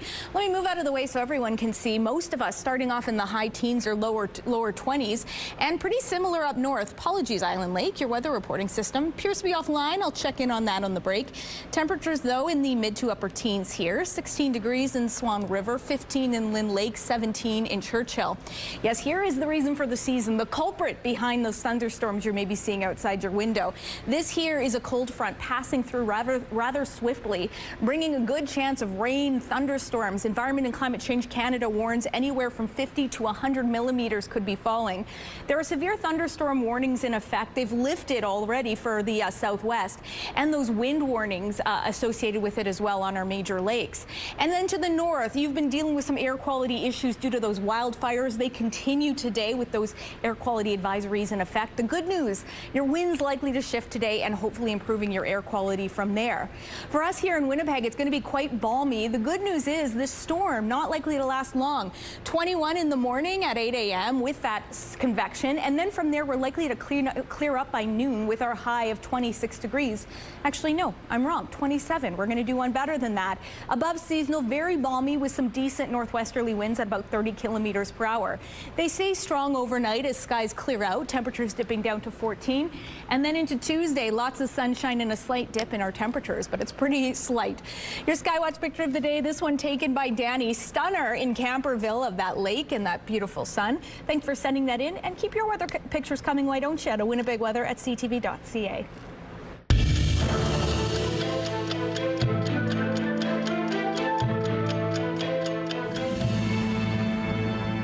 July 6th, 1989. Ottawa sold its remaining 57% interest in Air Canada, completing privatization of the airline. Air Canada's new issue of 41.1 million shares was an immediate sellout. The Tories had sold 12 Crown corporations since coming to power in 1984. July 6, 2006. Prime Minister Stephen Harper met with U.S. President George Bush at the White House during his first official visit to the United States as Prime Minister. The low-key visit focused on world trouble spots and new U.S. border identification rules. July 6, 2025. Roughly 40,000 fans packed Birmingham's Villa Park Soccer Stadium for Ozzy Osbourne's last ever live performance. Hard rock royalty also turned out for the event, with the original lineup of Osbourne's band Black Sabbath performing in front of their hometown crowd. Osbourne would die a few weeks later, on July 22nd, at the age of 76. Every July, the Calgary Stampede becomes a celebration of what it means to be an Albertan. From the rodeo to the Midway, it highlights the province's culture, history, and identity. Here's CTV's Kathy Lee with more on the cherished tradition. Team of paint horses. Away from the Midway, this is another side of the Calgary Stampede most visitors never see. These barns house the horses that pull vintage wagons. We're going with 9 wagons, and we go downtown. We take tourists for a ride around the city. Will Irvin, a cattle broker and longtime volunteer, says it's one of the many ways the Stampede keeps Western traditions alive. This morning we had people from Brazil, Ukraine, Venezuela. For Irvin, the Stampede isn't just a 10-day event. It's a reflection of Alberta and part of his identity. There's a skier show, there's the Cowboy Up Challenge, there's so many things that are part of the ranching and the livestock community. That ranching heritage is how the Calgary Stampede began. Now it's grown into a festival that brings together rodeo, agriculture, and Indigenous culture. This is a highlight for all First Nations because we get that opportunity to show the world exactly where First Nations people have come from and their survivals, their ability to adapt. And on the Midway, with the rides and the tasty food, is an opportunity for tourists. Alberta is the best place for that, for the Western culture. That's amazing. And the next generation to enjoy cowboy culture too. They had me run around 3 barrels and then hop on a bull and then ride it. I love being a cowgirl. For Irvin, visitors embracing the Stampede is what makes it all worth it. I just love it, the Stampede, I really do. Next year, he'll be back in the barns, ready to share that tradition all over again. Kathy Lee, CTV News, Calgary. Ainsley is live right now at Lower Fort Garry. This, I believe, is the big house. We're going to find out more about what this house symbolizes and what happened here historically. Stay with us. Let's go back now to the Lower Fort Garry, where Ainsley McPhail is live this morning. There's a lot going on there this summer. Hi, Ainsley. Hi. Well, hopefully the weather participates when you guys come out to Quebec on Saturdays, but we're not on the campsite right now, just, staying safe. Franz Richards is joining me to tell us about what people can expect, though, from that programming. Tell us about your role, a knowledge weaver. What exactly is that? Great. Yeah, so my role is to help make sure that there's Indigenous representation and help facilitate partnerships between individuals, groups, and pretty much just Indigenous folks who want to work with Parks Canada. So the knowledge sharing series, for example, is a place where I helped get in touch with some folks, as well as some of my colleagues, to make sure that we've got some amazing people to feature throughout every Saturday throughout July and August. Yeah, that's kicking off at noon. There's a whole laundry list of things that people can check out. What are some examples? Well, for example, we've got mucklux and moccasin making with Gloria Beckman. We've got Métis jigging with Gavin Forbes. There's storytelling with Lance Guibault. Come check out Feast Cafe and Bistro to find some Indigenous food, Indigenous-rooted food to try out, and as well as Cynthia Bohm, who's going to be here on the same weekend as Transpo Expo, so you'll also get to see Armand and Kelly Jerome. Mm-hmm. And learning about Indigenous culture, about Métis culture, is so entrenched in our Manitoba culture. Why is it so important to loop that into the fort? Well, absolutely. And I think what's so nice is that what Parks Canada administered sites are trying to do is get people to come and learn more about Indigenous culture, perspectives, histories, realities, and not just get a chance to learn, but revisit those things and also celebrate them, which I think is the nicest part. So even if you came here last year, come back time and time again. Come through every Saturday, and it's just, there's always something new to learn.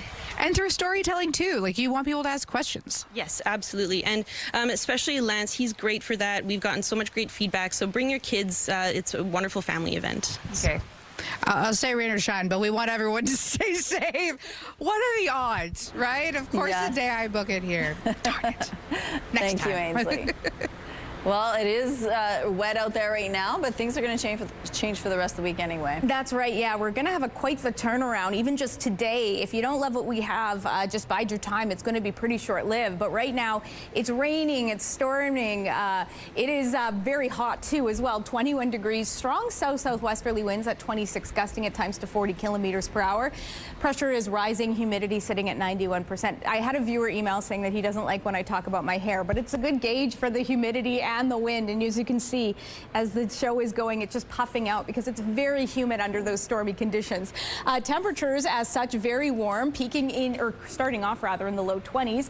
In other areas, just a few degrees cooler, slightly more moderate in the mid-teens. Apologies, Island Lake, you are still offline, but I believe last I checked you're about 15 degrees. And then from there, we are dealing with this cold front. That is what's triggering all that convective activity out there. Hard to miss on our radar, but you can see it's clipping through southern Manitoba very quickly. In fact, it looks like it's already cleared most of Brandon, in that they've lifted your severe thunderstorm warnings. This was all yellow earlier this morning, while we are still under one, meaning Environment and Climate Change Canada is warning we could be getting 50 to 100 millimeters of rain today, very strong winds and maybe even some hail. Unrelated to this system, we also have some weather advisories still in effect in northern Manitoba from that compromised air quality from the wildfires. For us here, I mentioned it'll be short-lived. Looks like it's going to pass us by into the afternoon on our way to a very warm high of 27 degrees. Tomorrow, slight cool-off before we get even hotter into the back half of the week. Thank you, Catherine. RCMP and Selkirk are asking for your help to locate a missing 28-year-old female. Crystal Paul was last seen leaving an address on Manitoba Avenue in Selkirk on June 25th at around 9 p.m. She was wearing a light gray hoodie, black leggings, black shoes, and a dark gray and purple sweater tied around her waist. Police say she may be in Winnipeg or Lorette. Attempts to locate her have been unsuccessful so far. RCMP say they are very concerned for her well-being.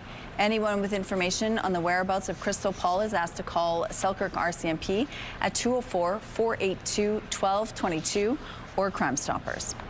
Road conditions have improved enough that Manitoba Public Insurance is reopening its parkland locations. Service centers in Dauphin and Swan River reopened Friday.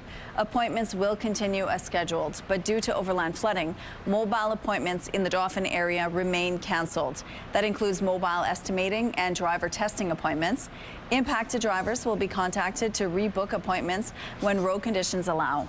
Customers with vehicle damage due to flooding are encouraged to open a claim as soon as possible. There are fears strong winds today will fuel a wildfire burning out of control in southwestern France.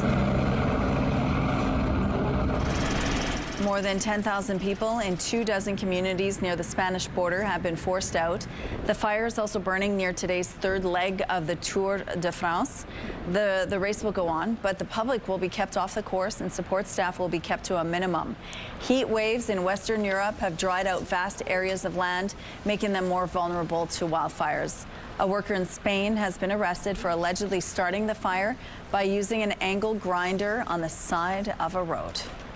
A new poll shows opinion is divided over Ottawa's high-speed rail project. Like a high-speed train going from one end of the province to Quebec would be very useful. The amount of damage that it's going to do to communities, to the land, to the environment is just overwhelming. The survey from Nanos Research says 4 out of 10 Canadians think the project should be a government priority.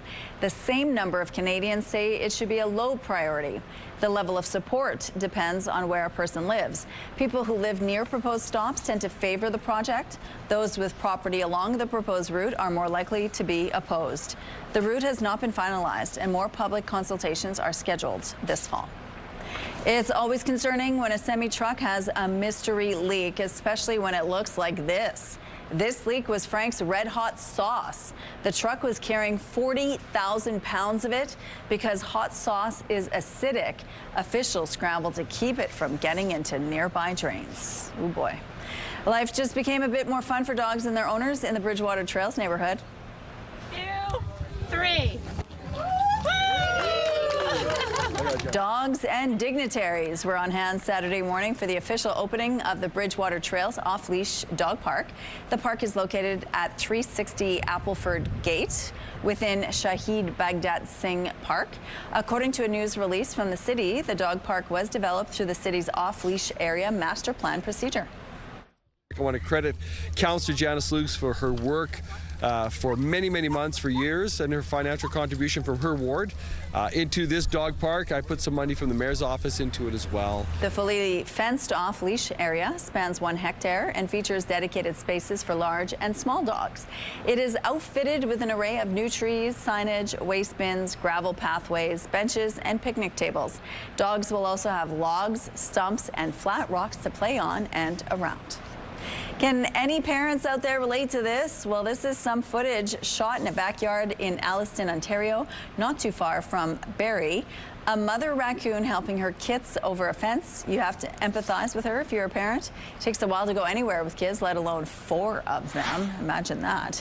We have some road closures to remind you about this morning. On Notre Dame Avenue, the westbound median lane will be closed from Donald to Hargrave Street. And on Fermor Avenue, 1 of 2 westbound left turn lanes will be closed between St. Mary's and St. Anne's Road. If you have any other traffic tips, please send us a text to let us know. And here's a look at your gas prices. In Winnipeg, the average is $1.52. It's a slight drop from Friday. And the lowest price in the city is $1.44, found at Canco on Isabel Street and 204 Fuels on Salter Street. All this info is on GasBuddy.com. The Price at the Pump is brought to you by the Kidney Foundation. Help by donating your card today. Outside right now, it's 21 degrees and there's a thunderstorm happening. It's raining. We're going to take a break. We'll be right back after this.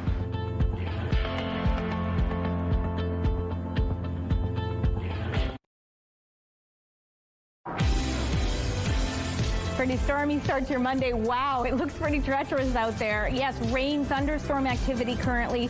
21 degrees, strong south-southwesterly winds. Pressure's on the rise. Humidity sitting at 91%. So yes, we are in the crosshairs of a low-pressure system that's pushing into our neck of the woods. You can see it moving at a decent clip, and along with it, scattered thunderstorms, could be some hail and some strong winds. In fact, Environment and Climate Change Canada has issued some severe thunderstorm warnings. You can tell I'm not on my game. It's a Monday morning. Areas in yellow are affected. They've already lifted to the southwest. They were in effect earlier this morning. And then unrelated to that, we still have some ongoing air quality issues in and around the northwest, specifically Lynn Lake, where wildfires continue to plague that area. Good news is a shift in the winds will likely improve things a little bit for you today. So that is some good news in an area that needs some at this point. For us here in Winnipeg, it's going to be a balmy day, 27 degrees. The good news, if you don't care for stormy weather, it's likely not going to be lasting too long. Pretty short-lived, likely through the morning, and then tapering off by around noon or early afternoon. Winds will be strong out of the south at 20 kilometers per hour, and then into the afternoon, once the showers and thunderstorms have passed us by, likely a mix of sun and cloud. Overnight tonight, skies clearing out nicely, temperatures dipping down to 15 degrees, winds ramping up out of the northwest at 30 kilometers per hour. And then tomorrow, likely some increasing cloud in the morning, clearer into the afternoon. Apologies, there should not be that lightning. 24 degrees with those lighter westerly winds. Back half of the work week is looking like a scorcher. It looks clear for now, but I always have to put a caveat here. When temperatures are this hot, it can really brew a lot of instability, meaning thunderstorms. In fact, we have a low chance of showers already on Friday, but this could likely change given those temperatures looking downright balmy, cracking the 30-degree mark in time for the weekend. Thank you, Catherine. Let's go back now to Ainsley McPhail, who's live at the Lower Fort Garry. It looks like it's raining there as well, but it makes the lawn super green and beautiful. I know, lush gardens Yes. here. I bet they would have had lush gardens back in the day. I am joined by Matt, and we're going to be talking about the Transpo Expo alongside when a pretty big treaty was signed here in Manitoba. Matt, thank you for joining me. The outfit, am I allowed to, I won't say costume, attire? Tell me about it. Great. It's clothing, right? And it's clothing that fits the period. And so this would be what a upper class gentleman might wear, you know, in the 1850s or throughout the 1800s. You've got a commemoration day coming up. Tell us all about it. Yeah, so Treaty 1 commemoration, it commemorates the making of Treaty 1, which was made here at Lower Fort Garry in 1871 on August 3rd. Every year we commemorate it, and we'll be sort of honoring the spirit and the intent of the treaty and what was signed here for the agreement to share the province. Well, and that's the cool thing, too, and a lot of people don't know that. It was physically agreed on here, but also signed here as well. Yeah, absolutely. The signature portion of the making of the treaty, it was just outside our west gate. So something that we really like to commemorate here and make sure visitors know that like a lot of history happened here at Lower Fort Garry. No kidding. And Manitoba, known for really being a transportation hub. You have an event that really exemplifies that. Yeah, absolutely. This will be, I believe, our third or fourth year of celebrating the Transportation Expo, Transpo Expo, as we like to call it. It's going to be on August 15th.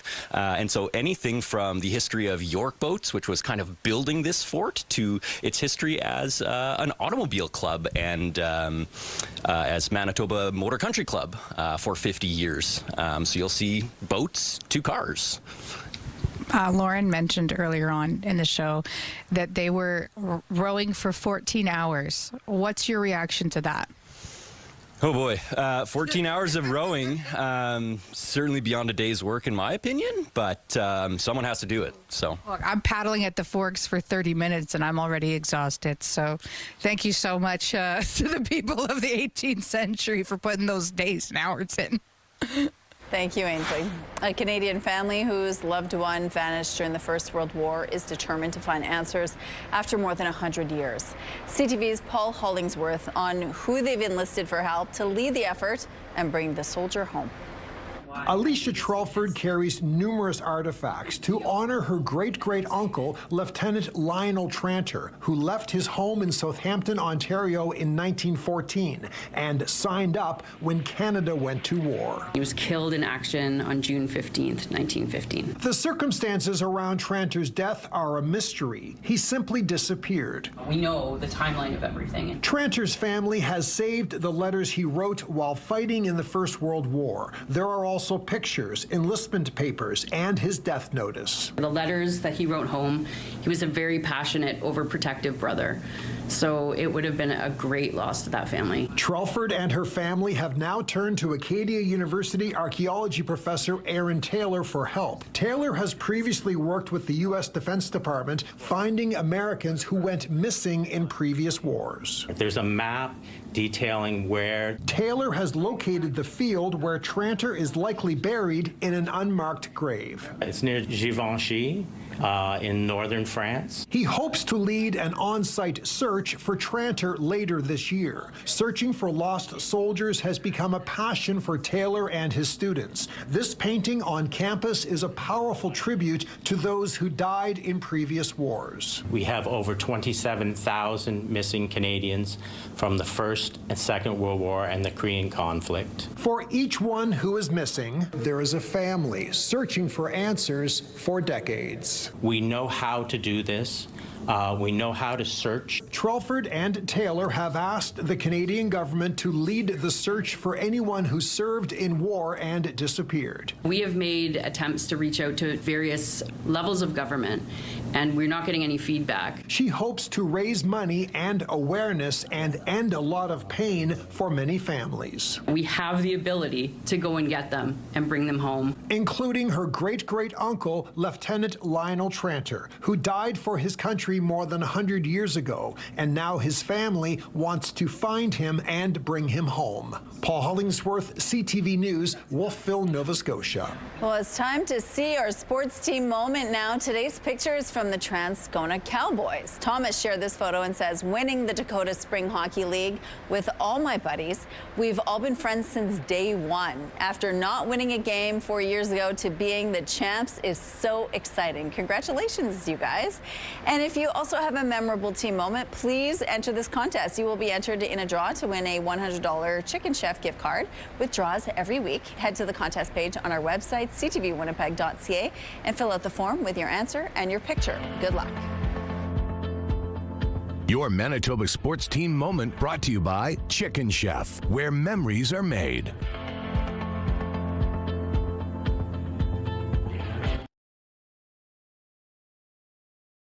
Weather is brought to you by the Better Business Bureau. Research at bbb.org before you buy.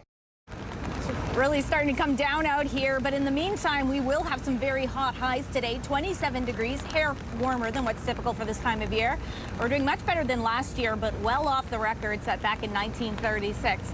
Yeah, 36 degrees doesn't sound very pleasant to me. It's already feeling mighty humid here as this low pressure system ramps up here in Winnipeg, bringing rainfall. In fact, it's 21 degrees under some strong winds out of the south-southwest at 26, gusting at times to 40 kilometers per hour. Pressure on the rise, humidity sitting at 91%. So much of Winnipeg and the surrounding Red River Valley is under a severe thunderstorm warning this morning. Environment and Climate Change Canada warns about 50 to 100 millimeters could be coming with this system. I can see our rain gauge already filling up. Strong winds also expected, maybe some hail. However, we already heard reports of it breezing by Brandon at a pretty good clip. Haven't heard about any hail just yet, but stay tuned. We'll get an update a little later on in the show. The good news, as mentioned, this storm is moving very quickly. What that means is stormy morning is expected for us here in southern Manitoba, and then mix of sun and cloud into the afternoon along those highs in the upper 20-degree mark. Smaller chance of those raindrops coming to you in northern Manitoba. Most likely it'll be sunny and a little bit cooler than here, but still above seasonal in the mid-20s. Thank you, Catherine. Tens of thousands of women in Saskatchewan are now able to be screened for breast cancer earlier than before. The province now joins Ontario and 6 other provinces and territories with the lowered eligibility age for routine tests. CTV's Alison Bamford has more on the impact it's having.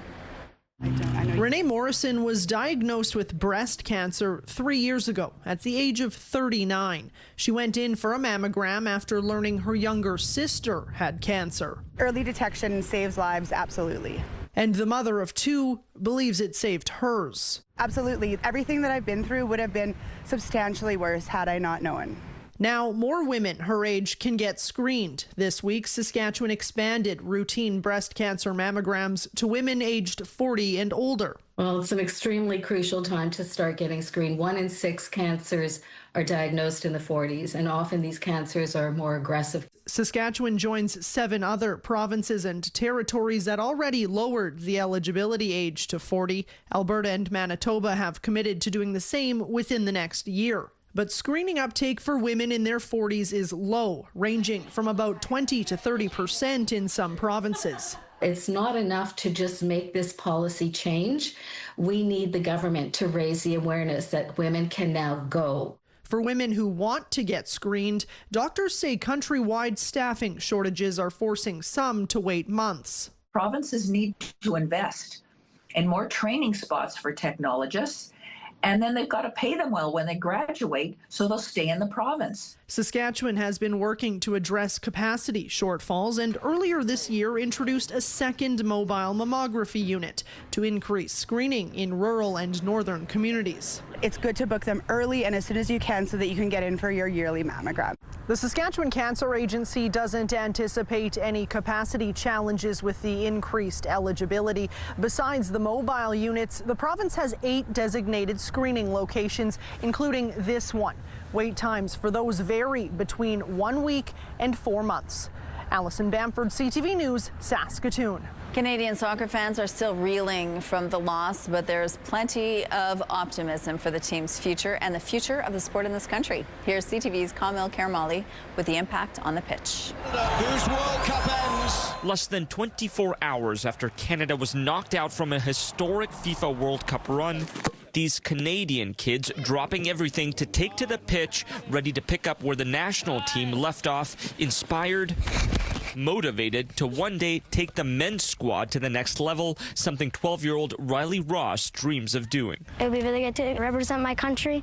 Lots of people watching me. Youth soccer camps like this one have been reporting a surge in kids signing up in the past few years, adding to the sport's growing momentum across the country. We only had maybe 1-2 teams per year, and now we're up to, I think we have about 30 teams here plus going, so it's growing. A chain reaction from Canada's performance in the last 2 World Cup tournaments, but now the real work begins. The game throughout the country has to get better, has to continue to grow, because it's all part of the big picture. So what does that look like? Canada is on the right track, but the next step would mean more infrastructure, like soccer residency centers. A lot of the other football nations have that and have that established. So a place where not only our kids can grow, but they can get professional training. And more youth academies with a direct pipeline to professional teams. Right now, there are 3 Canadian Major League Soccer teams with programs that scout youth and help them grow their talents. Other soccer nations have many more, but the birth of the Canadian Premier League about a decade ago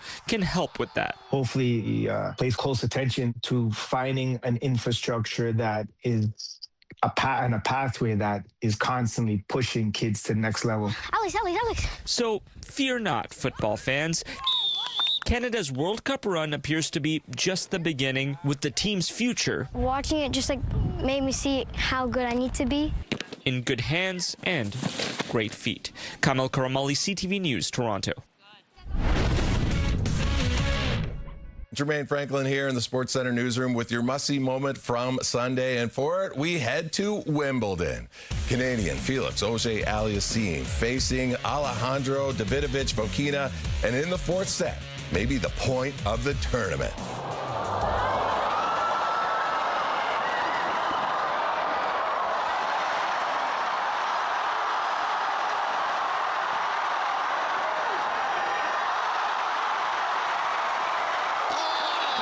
What a point!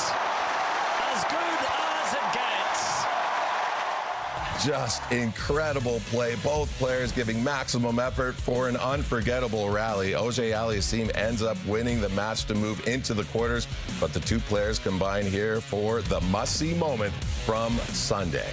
And today on TSN, our coverage of the World Cup continues. 2 round of 16 matches. First, Cristiano Ronaldo and Portugal face Spain at 2:45 p.m. Eastern, 11:45 a.m. Pacific. Then the United States plays Belgium at 8 p.m. Eastern. That's all for now from the Sports Center newsroom. Have a great day.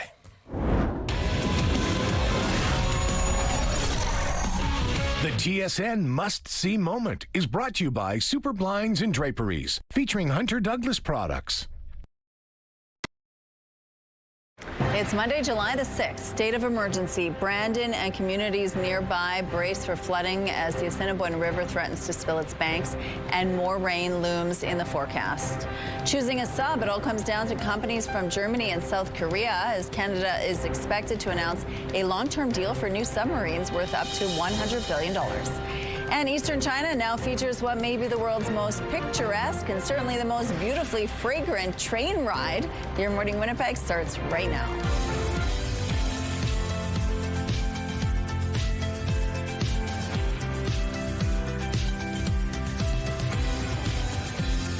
Good morning. Happy Monday. It is 8 o'clock. Thank you so much for being with us here on Your Morning Winnipeg. Now we're going to get an update from the city of Brandon in just a few minutes and get the latest on what's happening there on the ground. They declared a state of emergency because of rising floodwaters. Also, we're going to get a little bit of an update on a Winnipeg model who is getting really, he's making traction in Europe. He was on the Milan runway, which is incredible. His name is Sam Parker. We're going to meet him at about 8:45, so stay tuned for that. But that weather, it's raining right now. Yeah, exactly. Raining cats and dogs out there, and it's expected to last through the morning. But the good news is we still do have an opportunity for some sunshine today. Details on that in a moment. But now, as you can see, it's quite stormy to kick off our day over downtown Winnipeg and through much of the city. 21 degrees, some decently strong winds out of the south-southwest at 26, gusting at times to 40 kilometers per hour. Pressure's on the rise, humidity sitting at 91%. So yes, the raindrops, care of this low pressure system that's pushing in, moving in from the west. You can see a long system, large amount of thunderstorm activity, apologies folks, and some convective weather mixed in there. Environment and Climate Change Canada, in fact, has issued some yellow rainfall warnings through much of Winnipeg and the surrounding Red River Valley. Earlier this morning, all of southern Manitoba was included, but they've lifted as that system is moving pretty quickly. And what's not been moving so quickly, though, is air quality over in northern Manitoba. It's been quite stagnant, which is a problem because of those wildfires. So there are these air quality advisories in effect. The good news is you're expected for the winds to shift today, meaning hopefully an improvement in your air quality. I mentioned this system is moving fast. Our Futurecast illustrates this nicely. As the day progresses, look at that. It's likely already crossing over into Ontario in time for the afternoon. Very northerly corners of our province likely to continue with the rainfall while the rest of us deal with a mix of sun and cloud. Warm temperatures here in Winnipeg in the upper 20s.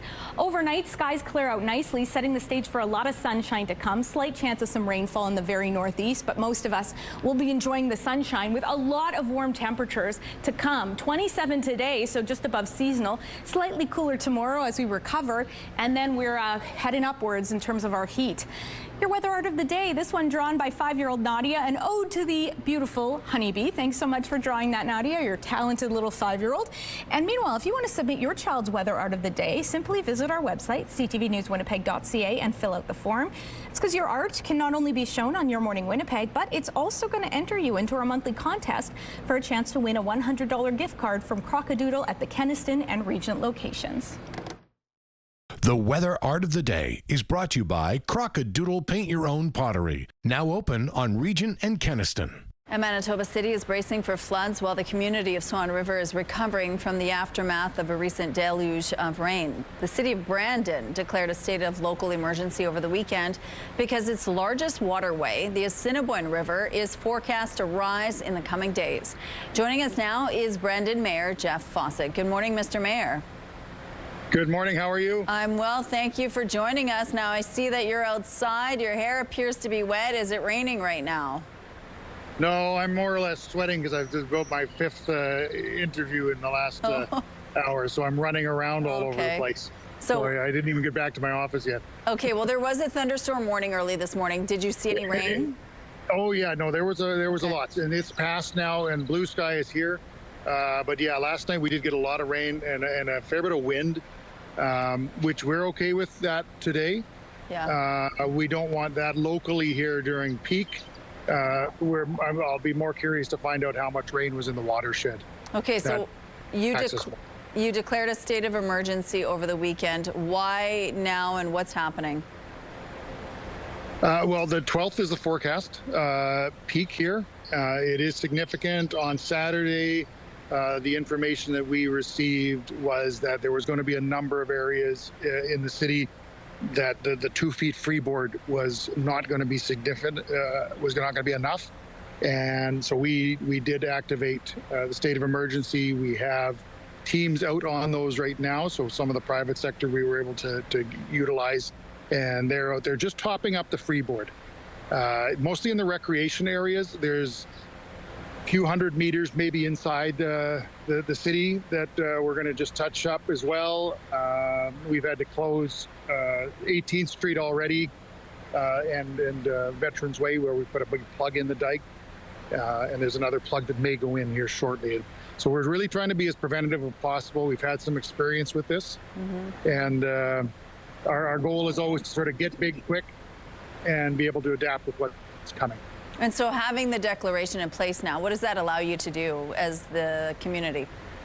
Well, it gives us the flexibility to, as we've already done, access sort of that private sector machinery, the trucks, them being able to utilize their clay pits, them being able to bring in their excavators, get to work for us, assist us on that. Should we need to access properties to get in to do any work, we can do that. And if anything changes really quickly, which is one of the things that can, then we're ready to make sure that we can act on those things. Okay, so right now, what do you want Brandon residents to know? So for Brandon residents right now, it is sort of just keep going about your business. We're pretty well educated out this area on how these things work, so they know stay away from the dikes, stay away from the river. The river is going to be rising quite quickly over the next few days and at a very, very high speed. Make sure that we're letting all the contractors that are doing any of the work get that work done, stay out of the way, and otherwise go about their business. Also be paying attention to reliable media sources like yourself, City of Brandon website, and City of Brandon social media. We're going to be updating everybody as frequently as we can. to just be prepared. So our goal is to do everything that we can to prepare for what's coming, and then we will just count on things that we don't control, like the weather working for us for the next week. Okay, are there things that people can do in their own backyards right now that you're recommending? You know, those that are along the river, just they're also, you know, a little bit more active in what they're doing. Right now, we don't want to have them alarmed. If anything does need to happen on short notice, we'll get them doing that. We're not at the point where we're asking people to, you know, get things out of their basement and that. That's, I think, if we get there, we'll let people know quickly. Okay. But the expectation is, again, we're trying to get big quick, be ready for what's coming, and hopefully we can manage it, because there's lots of issues going on all over the province. Okay. If we can manage what's happening here, then it allows everybody else to get the assistance they need as well. Mr. Mayor, thanks for the update. We appreciate it. All right, let's go to Ainsley now, who's live at the Lower Fort Garry this morning. What's it looking like out there? Is it still raining? Oh, totally. And it's funny because there's 9 different buildings. So we're like, how can we do this inside? Of course, this is the blacksmithing area. And of course, I forgot my mic in the other room. So this is not a gray beaver from the fort. This is actually a microphone. Sorry about that. Jacob is joining us live. Tell us about what goes on here. Tons. Oh, so many things. So here at the blacksmith shop, today we are talking more so about a very, very cool little program that we've been running here at the fort called craft smithing, where folks come here for an hour, and you get an hour with a trained blacksmith who will show you the ropes and help you bring home something that you want to show off and something that you'd be happy to hang your coat on. Just there is the kind of hook we're making, and that kind of hook is, yeah, it's amazing. It's a very fun project to do for a first-timer, and it happens Friday to Thursday, Friday to Sunday. It happens twice a day. I would recommend that you guys call in advance or you book in advance. Feel free to do that at our website. It is $20 and is free for and is available for people over 16 years of age. Amazing. And sorry, I think it's the process too that people love about it. It's not just the finished product. Absolutely. How's it done? How's it done? Well, here, I can show you one part. Right now what I'm doing is I'm pulling my bellows, adding some air to my fire, and then I will be putting the bend in a piece of metal like this one for that hook shape. So what I'll do is I'll go grab my piece real quick.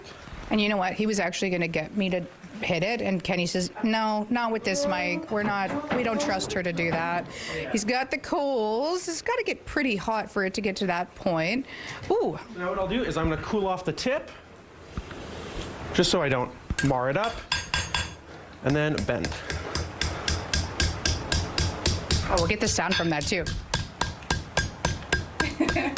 We're really almost at a time. When's this happening? Saturdays? This happens Friday to Sunday at 11 to 2. Okay. Yeah. Stay safe. Thank you, Ainsley. Well, get ready to feel the beat and live the culture.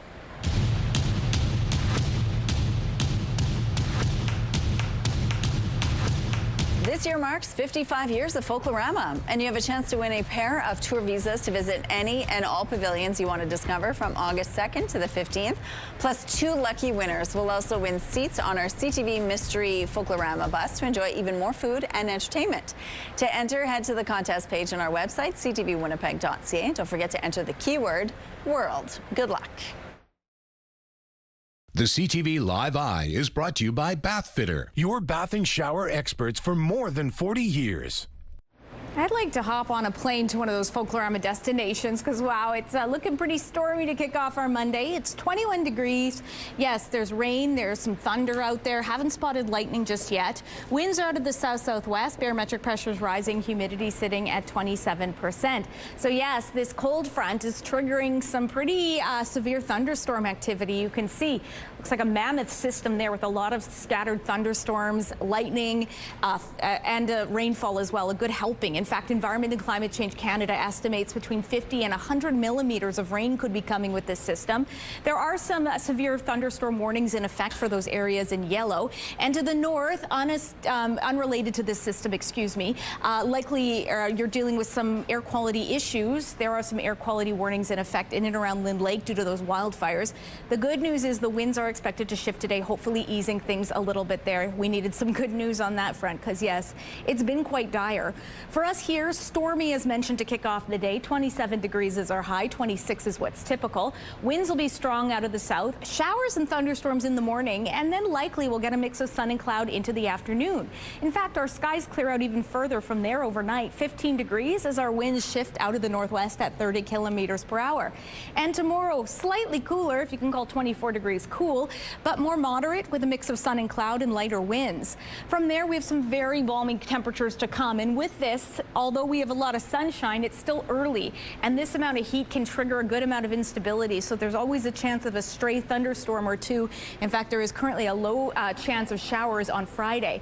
But look how hot we're getting into the weekend. 31 and 30 degrees with plenty of sunshine as well. We're going to be taking a break, but stay with us. We'll get tips on how to keep the kids screen-free this summer.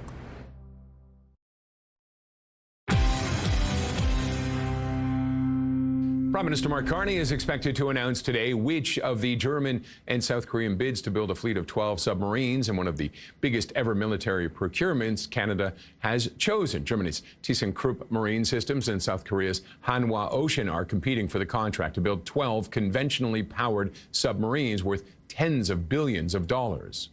Toronto's World Cup hosting duties are wrapping up, and early numbers show the payoff on the $380 million price tag may be mixed. Hotel occupancy rates were down for the first 2 weeks of the World Cup, and credit card figures show spending from June 12th to the 26th saw a modest boost, but less than Taylor Swift's 6 shows in Toronto. However, foreign-issued cards did see a spike. Oil prices slipping after OPEC Plus announced Sunday that 7 of its members plan to expand oil production by a combined total of 188,000 barrels a day starting in August. It was the 5th straight month that OPEC Plus members have agreed to raise output. Those are your morning business headlines. For BNN Bloomberg, I'm Roger Peterson. With classes out for summer, many children and teens are likely looking for fun things to do. Parents may prefer their kids play outside and limit using their screens this season, but enforcing limits may be harder than you think. But the latest science shows limits are key to preserving your child's mental and physical well-being. Joining us now is clinical psychologist Dr. Joanne Unger. Good morning, doctor. Good morning. Thank you so much for joining us. Thank you for having me. Let's talk about screens. Kids are done school. They need a break. They feel like this is the way to get it. Yep. Are they allowed to be on their screens at all? Of course. You know, not everything, but many things in moderation. You know, it's a time off. People want to have some fun, definitely relax, do some things that they haven't been able to do all year, or maybe a little bit more of than they got to during the school year. So certainly having some screen time is part of a balanced life. But there should be limits. Yes. Okay. So the key was that balanced life, yes. Right? So we want to still do lots of things that are fun, but a variety of things that are fun. And also something we don't think about over the summer months is we often think about having a break, but what's really also helpful for mental health is that kids and adults also need a sense of mastery, so a sense of accomplishment of some kind. No, it doesn't have to be schoolwork, right? They're not in school, but it could be things like a hobby or, you know, picking up around the house a little bit or doing something that kind of contributes in a little kind of way that helps with that balance in their life. Okay, and so how do you do that? Well, it's tricky depending on how old your kids are and also how much adult supervision they have. You know, teens are able to stay at home alone, so we're not often sending them to camp or other things, but it might be good to think about and think with them, or what are some things they can do over the summer that gives them a bit of a variety in their life. It could be things like a part-time job if they're an older teen, could be volunteering, and sometimes if those aren't an option, I often think about how can you have kind of a flexible structure to their day. So it's you know, certainly a week or two where you just do whatever you want is a lot of fun. Yeah.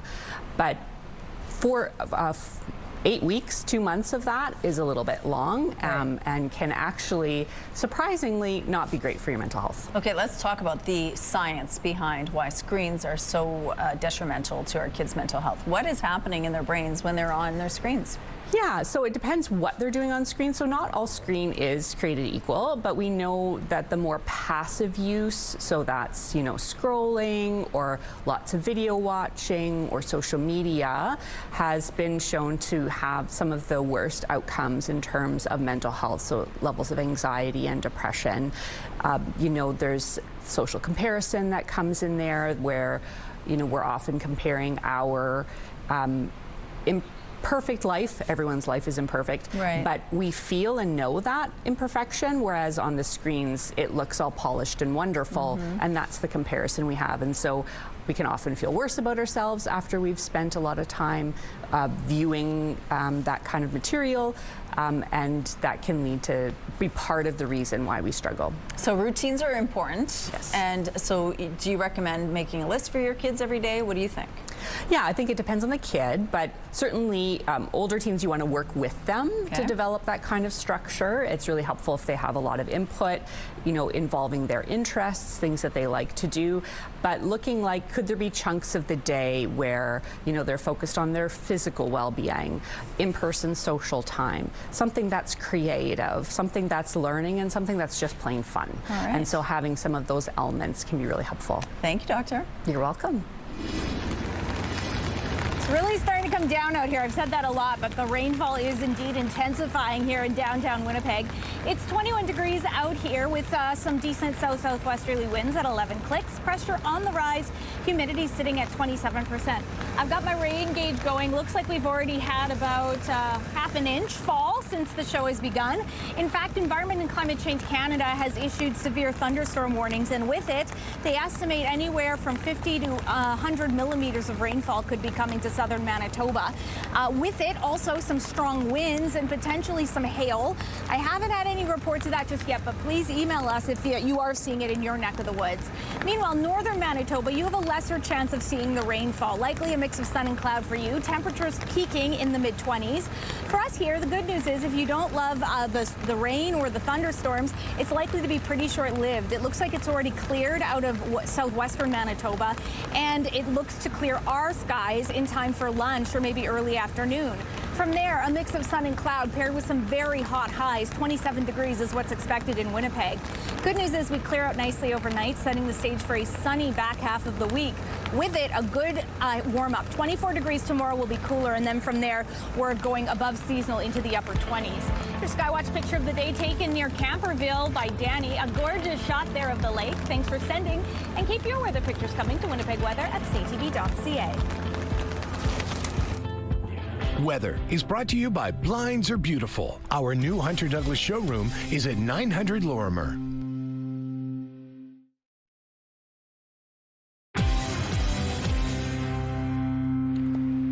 It's a safe space where expectant mothers can live, get support, and find parenting help. Villa Rosa not only provides a free space to stay, but also provides counseling, education, and hundreds of prenatal follow-ups. Joining us now to tell us more about Villa Rosa is the Executive Director, Carolyn Eva. Good morning, Carolyn. Hello. Thank you so much for joining us. Oh, my pleasure. Tell us a little bit about what Villa Rosa is and how it all began. Sure. So Villa Rosa was started in 1897 by the Sisters of the Misericordia, the same women that started the Misericordia Hospital here in Winnipeg. And they also started many other organizations across North America that their focus of work was with young single mothers. Back in the day, it was women who were experienced an unplanned pregnancy, were usually hiding, and then babies were placed for adoption. Okay. Now it's women who want to parent, who need help and support. Often they've lost other children to the child welfare system. Many of them grew up in the child welfare system.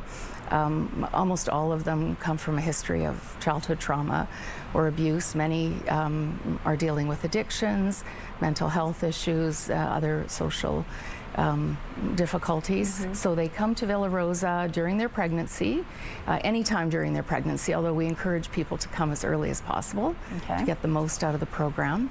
They live with we have a live-in support. Okay. So our main residence, we can have 22 women live there as well. We have a second stage housing apartment block next door where with 8 fully contained 1-bedroom suites, women can live there up to a year after their pregnancy. And what do you see in terms of benefits to these women? And once they've lived there for a certain amount of time, do you see their lives change, their lives transform? It's amazing, the transformation we see in some people. We have a number of women that are actively in addiction when they find out they're pregnant. They want to stop using so that they can have a safe and healthy pregnancy. They need help doing that. So they often come to us from straight from a detox program.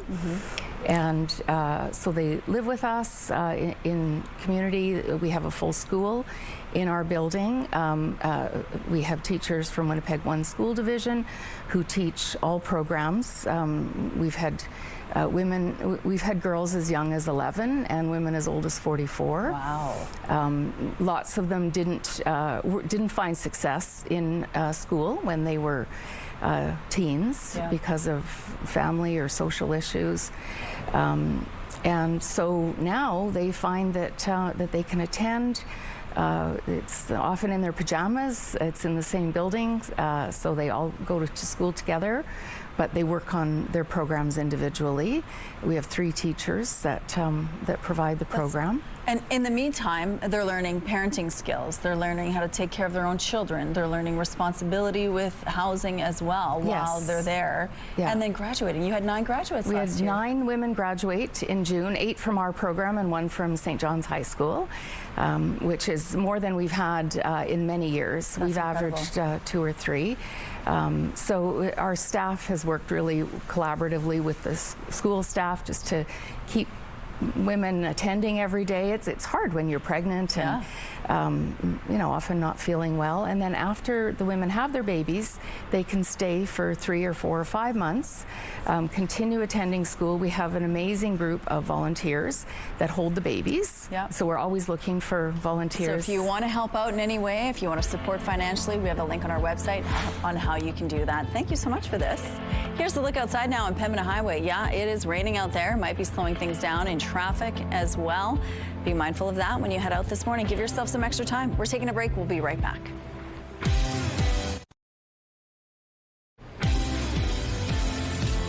It's a stormy start to your Monday, to your week. 21 degrees out there, a little bit of instability in the form of some thunder. Winds are out of the south-southwest, pressure's on the rise, humidity sitting at 27%. So we are currently in the throes of an extreme thunderstorm warning. You can see the areas affected lit up in yellow. Earlier this morning, all of southern Manitoba was included. Those have been lifted for areas in and around Brandon because the system is moving at a pretty good clip, likely to clear us in due time. Meanwhile, unrelated to the system, there are some air quality issues ongoing in the northwest, in and around Lynn Lake due to those wildfires. There is some good news on the horizon, which is sorely needed. Winds are expected to shift today, so hopefully that'll ease the air quality issues that you've been experiencing. Meanwhile, in the northeast, you have a slight chance of seeing a taste of this system, about 40% by Environment and Climate Change Canada's estimation. Warm temperatures at 24 in Thompson, 25 in Gillam, a little bit cooler in Churchill. To the northwest, you likely will stay dry with the exception of Norway House and Lynn Lake. You have a chance of some rain, much needed in and around Lynn Lake. Opaskwayak, Cree Nation and the Paw, and Flin Flon, mix of sun and cloud, highs of 22. Southwestern Manitoba, you've likely seen the end of that system, but you could still deal with the remnants, maybe a stray thunderstorm or 2. 28 degrees, very hot there across the board. For us here, much the same. Stormy in the morning, then likely a mix of sun and cloud into the afternoon. Hot highs for the most part above seasonal.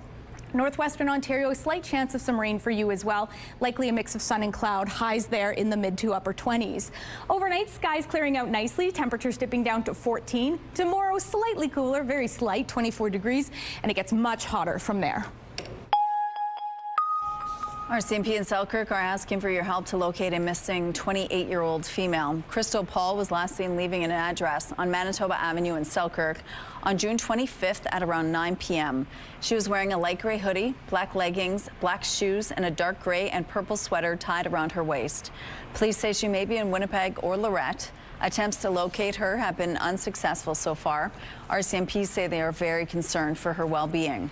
Anyone with information on the whereabouts of Crystal Paul is asked to call Selkirk RCMP at 204-482-1222 or Crime Stoppers. Road conditions have improved enough that Manitoba Public Insurance is reopening its parkland locations. Service centers in Dauphin and Swan River reopened Friday. Appointments will continue as scheduled, but due to overland flooding, mobile appointments in the Dauphin area remain cancelled. That includes mobile estimating and driver testing appointments. Impacted drivers will be contacted to rebook appointments when road conditions allow. Customers with vehicle damage due to flooding are encouraged to open a claim as soon as possible. The Canadian government has chosen a German company to build Canada's new submarine fleet, according to sources cited by the Globe and Mail. Germany's TKMS will be awarded the lucrative contract to build 12 new submarines for Canada, beating out a bid from South Korean shipbuilder Hanwha Ocean. The Globe and Mail report says Prime Minister Mark Carney will announce the decision in Halifax later today before heading to a NATO leaders summit in Turkey. Along with procuring the submarines, Canada's project involves paying for 30 to 50 years of maintenance. The contract over its entire lifespan has an estimated value of more than $100 billion. There can't be many other train rides as beautiful as this one. This is in eastern China.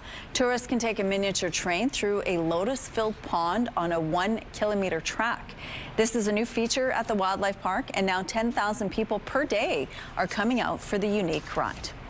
Along with celebrating Alberta's agriculture history, the Calgary Stampede is famous for its food, rides, and one-of-a-kind treats. But it doesn't come cheap. CTV's Kathy Lee on just how much a meal could cost you and what some visitors are doing to stay on budget. Deep fried food, sweets, and cold drinks. The Calgary Stampede is full of temptations. Donuts, donuts, donuts. Including the famous mini donuts that 5-year-old Chloe Zelke gets to eat for breakfast. I'll go 12. With free admission on Family Day and various free events on the grounds, Jessica Zelke has more money to splurge on food, but they'll still need to keep to budget. I budgeted $50 because that's what I had. The cost of food on the Midway can add up quickly. A person can spend up to $50 on a meal, a drink, and dessert. We got the taco in a bag. This one's $17. Mac and cheese, it was just over $20. For the two, it's $50. $35 for the turkey leg. To avoid breaking the bank, Shyla Zumak and her husband only pick one item each to splurge on. Those trade-offs don't end at the Stampede gates. They're also not planning on any elaborate trips this summer. The way the economy is, and it's not worth it. Her decision reflects a broader trend. A recent CIBC poll found 65% of Canadians are prioritizing saving over spending this summer, with 39% planning to travel, but most of those trips closer to home or within Canada. For those who've made the Calgary Stampede a destination, Julie Forget says there are ways to stretch the dollar. If you come on a free day, you can not spend a dime. You know, you are allowed to bring in food, you are allowed to bring in your own water bottles. Plan ahead just for that one splurge, and then just know where the other options are for cheaper options. Mango smoothie? One vendor trying to keep prices down, the smoothie shop. Our personal prices have skyrocketed, but we don't want to just pass that along because that just makes it difficult for everybody. It's an effort they hope makes the 10-day event a little more affordable for families like the Zelkes. Let's go over here. So even in tough economic times, the Calgary Stampede can still be a treat. Kathy Lee, CTV News, Calgary. All right, here's a look outside right now at Portage at Polo Park. Yeah, the streets are wet. It is raining right now, but overall things are moving well in this part of the city. Here's a look now at your gas prices in Winnipeg. The average is $1.52. It's a slight drop from Friday's amount, and the lowest price in the city is $1.44, found at Canco on Isabel Street and 204 Fuels on Salter Street. All this info is on gasbuddy.com. The Price at the Pump is brought to you by the Kidney Foundation. Help by donating your card today. It's time now for your answers to our question of the day. We wanted to know what was the most memorable wedding you've ever been to. For Susan, it was her sister's wedding. She says it was fun. Marlene shared my daughter Jane's wedding. I read a poem for her and her husband Gordy. It was beautiful. And Lil says my sister's Scottish-Ukrainian wedding where we danced up a storm all night. Thank you so much for your responses.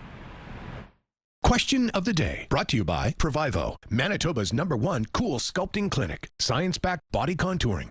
Let's go now to Ainsley, who's live at the Lower Fort Garry this morning. Hi, Ainsley.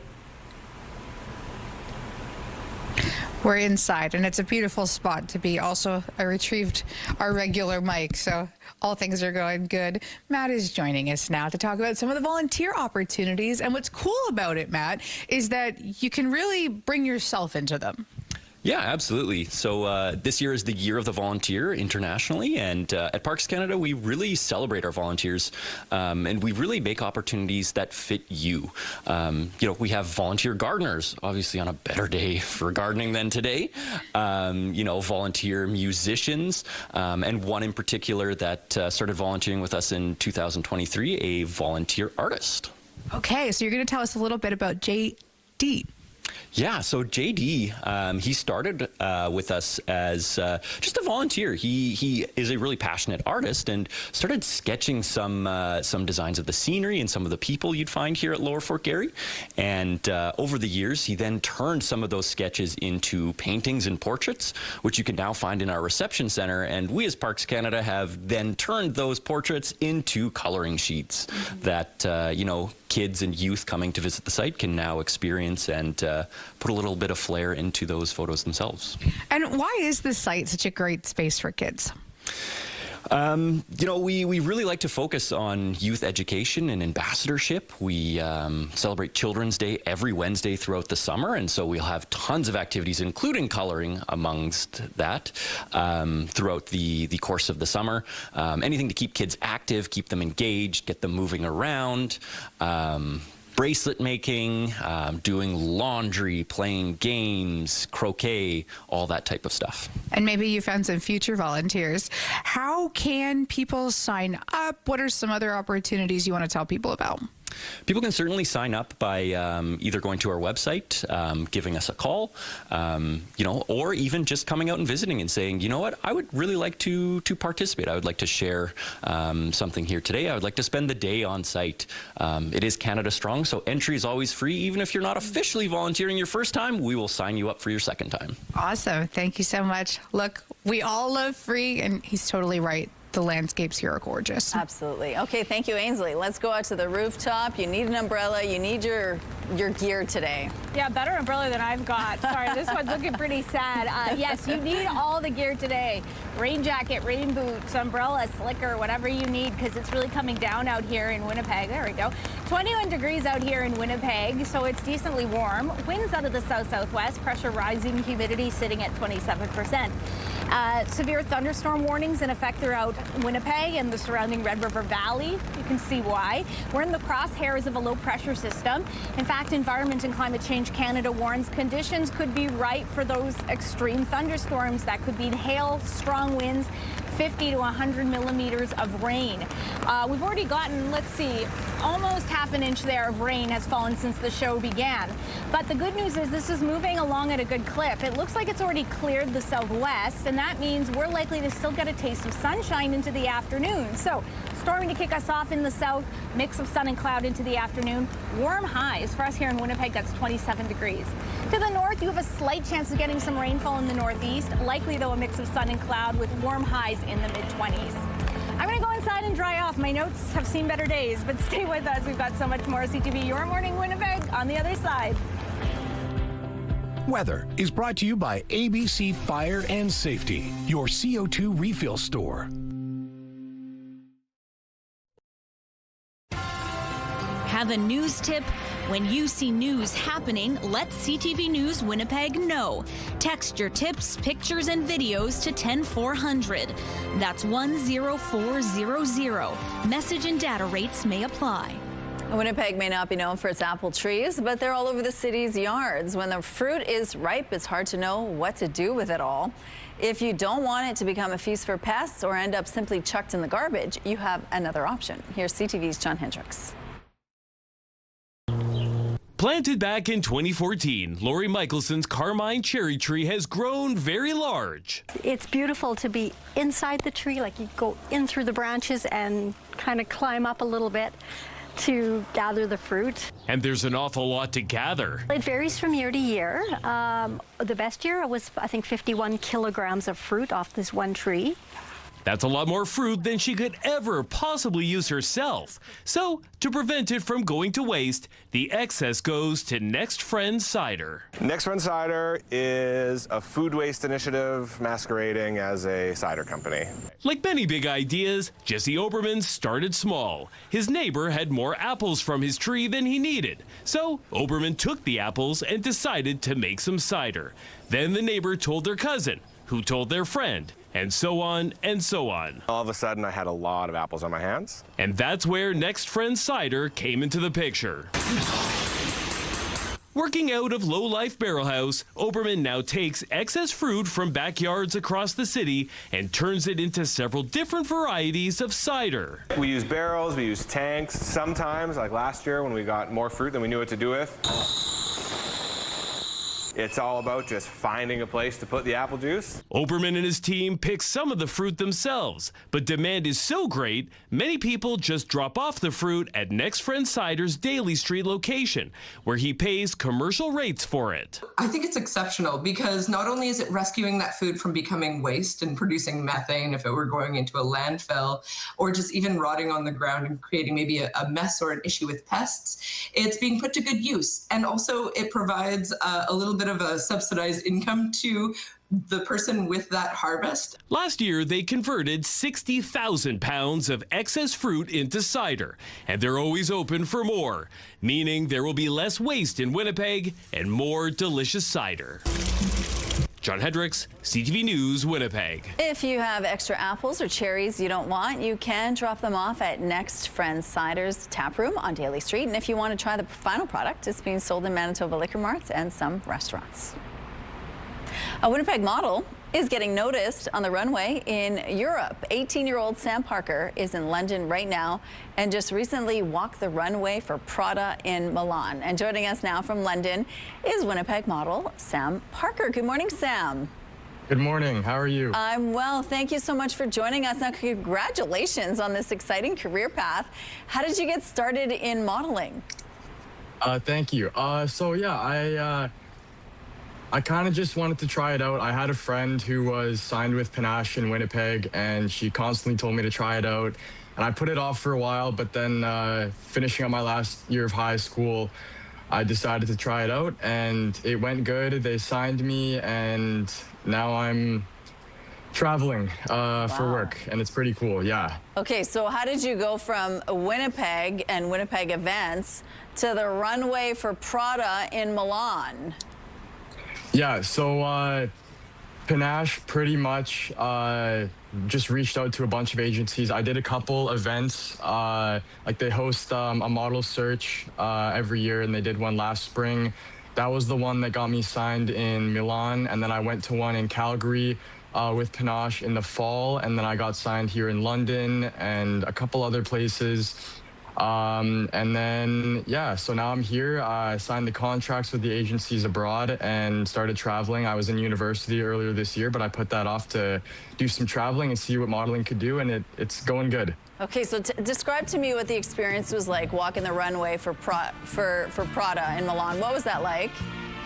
Yeah, it was crazy. I don't know, like it felt surreal for sure. I couldn't believe that I was standing in like among people that are like fashion legends, like Miuccia Prada and Raf Simons, and just like the hairstylists, and like everybody was just like, they're like the top of the business. So it was pretty surreal being in that kind of environment, and then walking the runway, just knowing that like this is the event of the year for men's fashion, felt pretty special. Now, obviously, you started on a small runway in Winnipeg. Now you're working in Europe. Do you feel like you're living your wildest dream right now? Yeah, for sure. I mean, I definitely always wanted to move out of Winnipeg. I knew I wanted to experience the world, and I thought there's definitely just some more experiences that I could see abroad. I was born in Winnipeg, raised in Winnipeg, but I always wanted to see the rest of the world. So being able to have the opportunity to come here and work and live here is pretty special. No kidding. Your parents are actually visiting you in London right now. What's it like sharing this experience with them? Yeah, it's really nice. I definitely miss them a lot. It's been a lot this year, a lot of traveling, and a big change in just like the direction that my life is going. And it just happened so fast that I just kind of started traveling, and I've been traveling, and I didn't really have a lot of time to say goodbye or kind of get used to the fact that I knew that I would be moving abroad. So it's really nice for them to come out here and visit me, and we've been having a lot of good times together, just sightseeing and doing some tourist stuff while in London now. Well, Sam, congratulations to you, and we're so proud of you, and we look forward to seeing where you go next. Congrats. Yeah, thank you so much. Take care. Oh my goodness, it is coming down out there. In fact, it's given our camera a much needed clean. A lot of raindrops on our lens there. 21 degrees. Yes, rainy, a little bit of thunderstorm activity seen earlier this morning. Winds out of the south-southwest, pressure rising, humidity at 27%. So yes, we have some severe thunderstorm warnings in effect for Winnipeg and the surrounding area. And then also we want to keep an eye on this air quality advisory in effect for the northwest. The good news is, because of those wildfires, that's not the good news. You have had compromised air quality, but the wind shift expected today is likely to ease things a little bit. Good news, that's much needed after a spell of bad news. Today, we do have some good news on in our skies. While we do have a stormy morning, likely a mix of sun and cloud into the afternoon, so the system will be tapering off pretty quickly. 27 degrees are high, 26 is what's typical.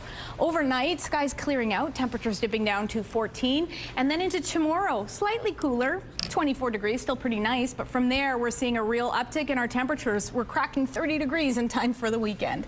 We're going to take a break, but your videos of the day just ahead. Don't go anywhere.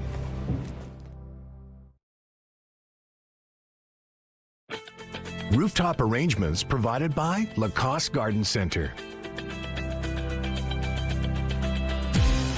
Salon services provided by Essentique Spa Salon. Well, we all know that practice makes perfect, and that includes proposals as well.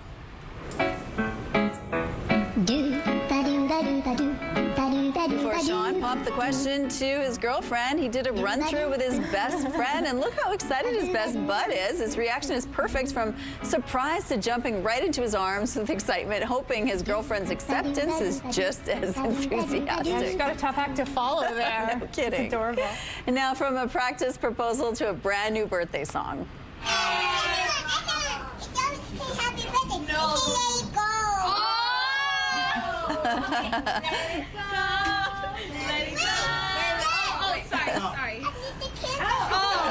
She's a bossy three-year-old. Three-year-old little Annie did not want the birthday song to be sung. Instead, she wanted her family to sing Let It Go from the movie Frozen instead, but not before her candle was lit. She knows what she wants. Exactly. Gotta hand it to her. And then finally, nothing is quite as infectious as a baby's laugh.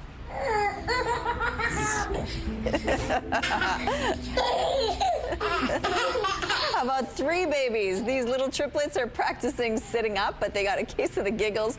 They're laughing so hard they take turns falling over. The one in the middle is sitting pretty well until his brother knocks him down too. Now that's priceless. Triplets. I wonder if they were laughing when the parents got bad news. Have a good day. We'll see you tomorrow.